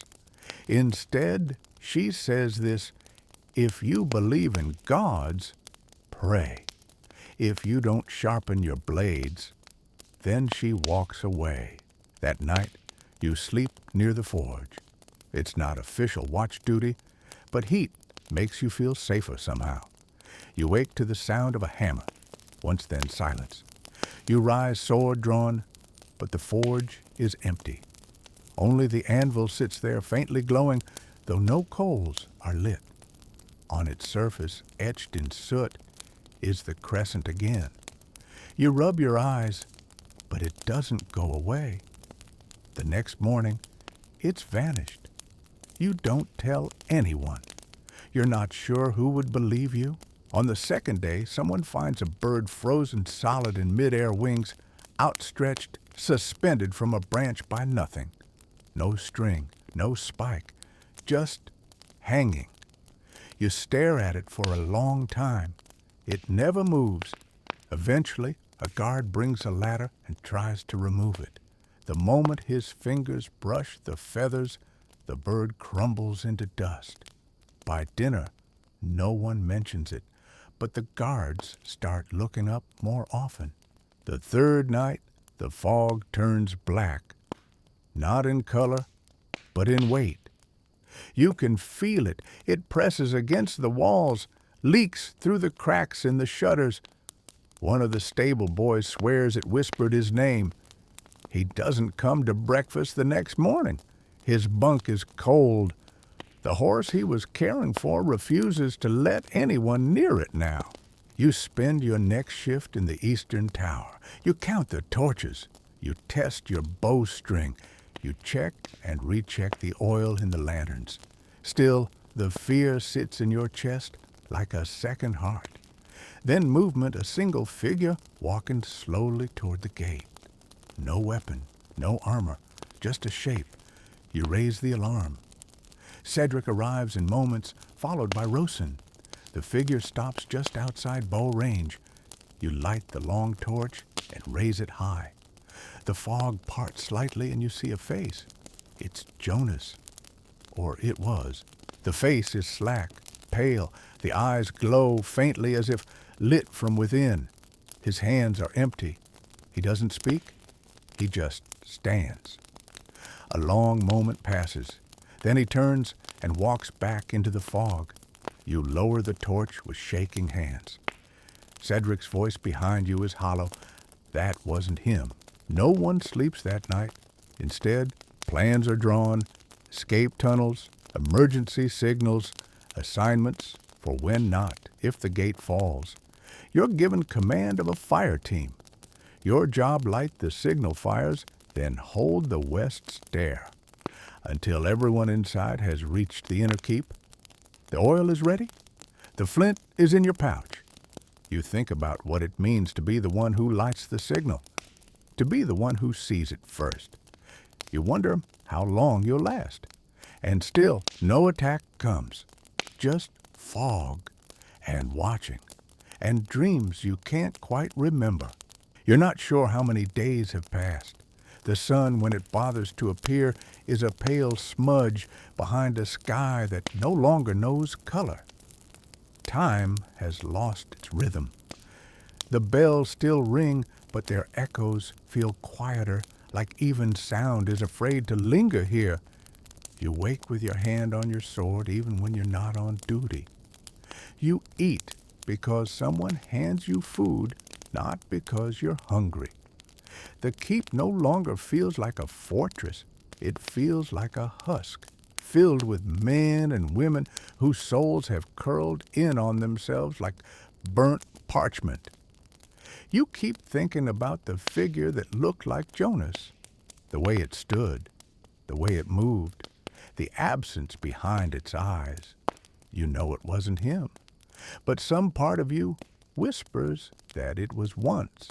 They don't show up for 4 days, and then all at once they do. At dawn, the bells ring again, but this time not for training, not for drills. This time, it's the alarm, the long, frantic peal that hasn't been sounded in decades. You run. Everyone runs. You don't even feel your feet touch the floor. The fog outside has deepened into something almost solid, a moving wall of smoke that surrounds the keep on every side. Through the slits in the gate, you see them hundreds now, walking slow, unstoppable. No banners, no drums, just shapes moving in complete silence. You see small ones among them, children, or the echo of children. Some wear what look like pieces of old uniforms. You spot one with a cloak like Cedric's. It doesn't flap in the wind. There is no wind. Rosen gives the order. The gates remain shut. Archers fire. Arrows vanish into the fog without a sound. You don't hear them hit anything. But the shapes keep coming. Some touch the walls and vanish. Others appear behind outposts without climbing. One squire swears he saw someone walk straight through a door without opening it. Your squad is sent to the west stair. You light the signal fire. It flares high orange and white against the choking mist. But there is no answer from the other towers, no distant flare, just your own light alone. Cedric joins you there. He nods once. Hold as long as you can, then get inside. You know what he means. You've drilled it. But now the idea feels abstract, like someone else's plan. Your hands shake, your knees don't. That's something. The shapes reach the base of the stair. The first one looks almost human, just wrong, like a drawing smudged by water. Its face flickers between expressions. None of them match. You swing first. Your blade passes through it like cloth. No resistance, no blood, just cold. The others follow. They don't scream. They don't strike. They touch. One brushes your shoulder and your arm goes numb. Another steps through willing. He falls. No wound, no sound, just a look on his face like he forgot how to be alive. You shout for retreat. Your voice breaks. Someone hauls you back by your collar. You don't remember reaching the inner keep, but you're there. Breath ragged, Cedric's voice distant. Seal it, Rosen says. They do. A thick iron gate slams down. Behind it, silence. then footsteps. You're underground now. The old tunnels beneath the keep. They were carved generations ago, escape routes, storage secrets. You sit against the wall, heart hammering. Around you, others breathe too loud, blink too often. Someone prays. Someone else laughs high and thin and broken. Rosen paces. Cedric stares at nothing. You hold your sword tighter than ever, though the edge is cracked. You look at your boots and see ash on them. When did that happen? And then a sound. Soft. Familiar. A knock. 3 taps. Then silence. No one moves. Then again. 3 taps. Exactly like Cedric knocks. He looks at the door. You look at him. He doesn't move. You never find out who or what is on the other side, because the tunnel shifts. The air groans. Stone above you rumbles. Something enormous moves outside your vision. Rosen orders silence, but silence has already filled every inch of you. Eventually the sound fades. The ash vanishes from your boots. You emerge the next day. The keep is empty. No bodies. No blood. Just wind for the first time in weeks. And sunlight. Actual golden sunlight. You squint into it like a newborn. The field is bare. The walls are marked with strange burns. But otherwise the world looks untouched. You're not sure what it means. No one is. But the fog does not return. Not that day. Not the next. You remain ready. Because whatever it was, it never explained itself. And the crescent mark hasn't faded from your dreams. You sit alone now where the fire once burned hottest in the hearth. The stones have cooled. The wind is just wind again. No more watching, no more fog, and yet silence feels heavier than it should. You close your eyes and listen, not for danger this time, but for memory. The weight of armor on your shoulders. The echo of Cedric's steps behind you. The strange glow in the eyes of things that once looked like people. All of it fading now like morning mist over the fields. And still you breathed. You survived. Not because you were the strongest. Not because you were chosen. But because you held on even when it made no sense to. Even when fear chewed the edges of your mind and sleep became a distant luxury, you stayed. You witnessed things that no story can explain. You saw truth without words and terror without shape. You stood on walls that watched the world change. You learned to be still when the world asked you to run. And you stayed human. There's strength in that. Maybe the others left. Maybe they disappeared in a way that isn't dying but isn't living either. You don't know. And it's okay not to know. Some questions stay behind so that we can. You walk the battlements once more. Not as a squire now. Not even as a soldier. Just as someone who remembers. You run your fingers across old stone. You whisper a name you haven't spoken in weeks.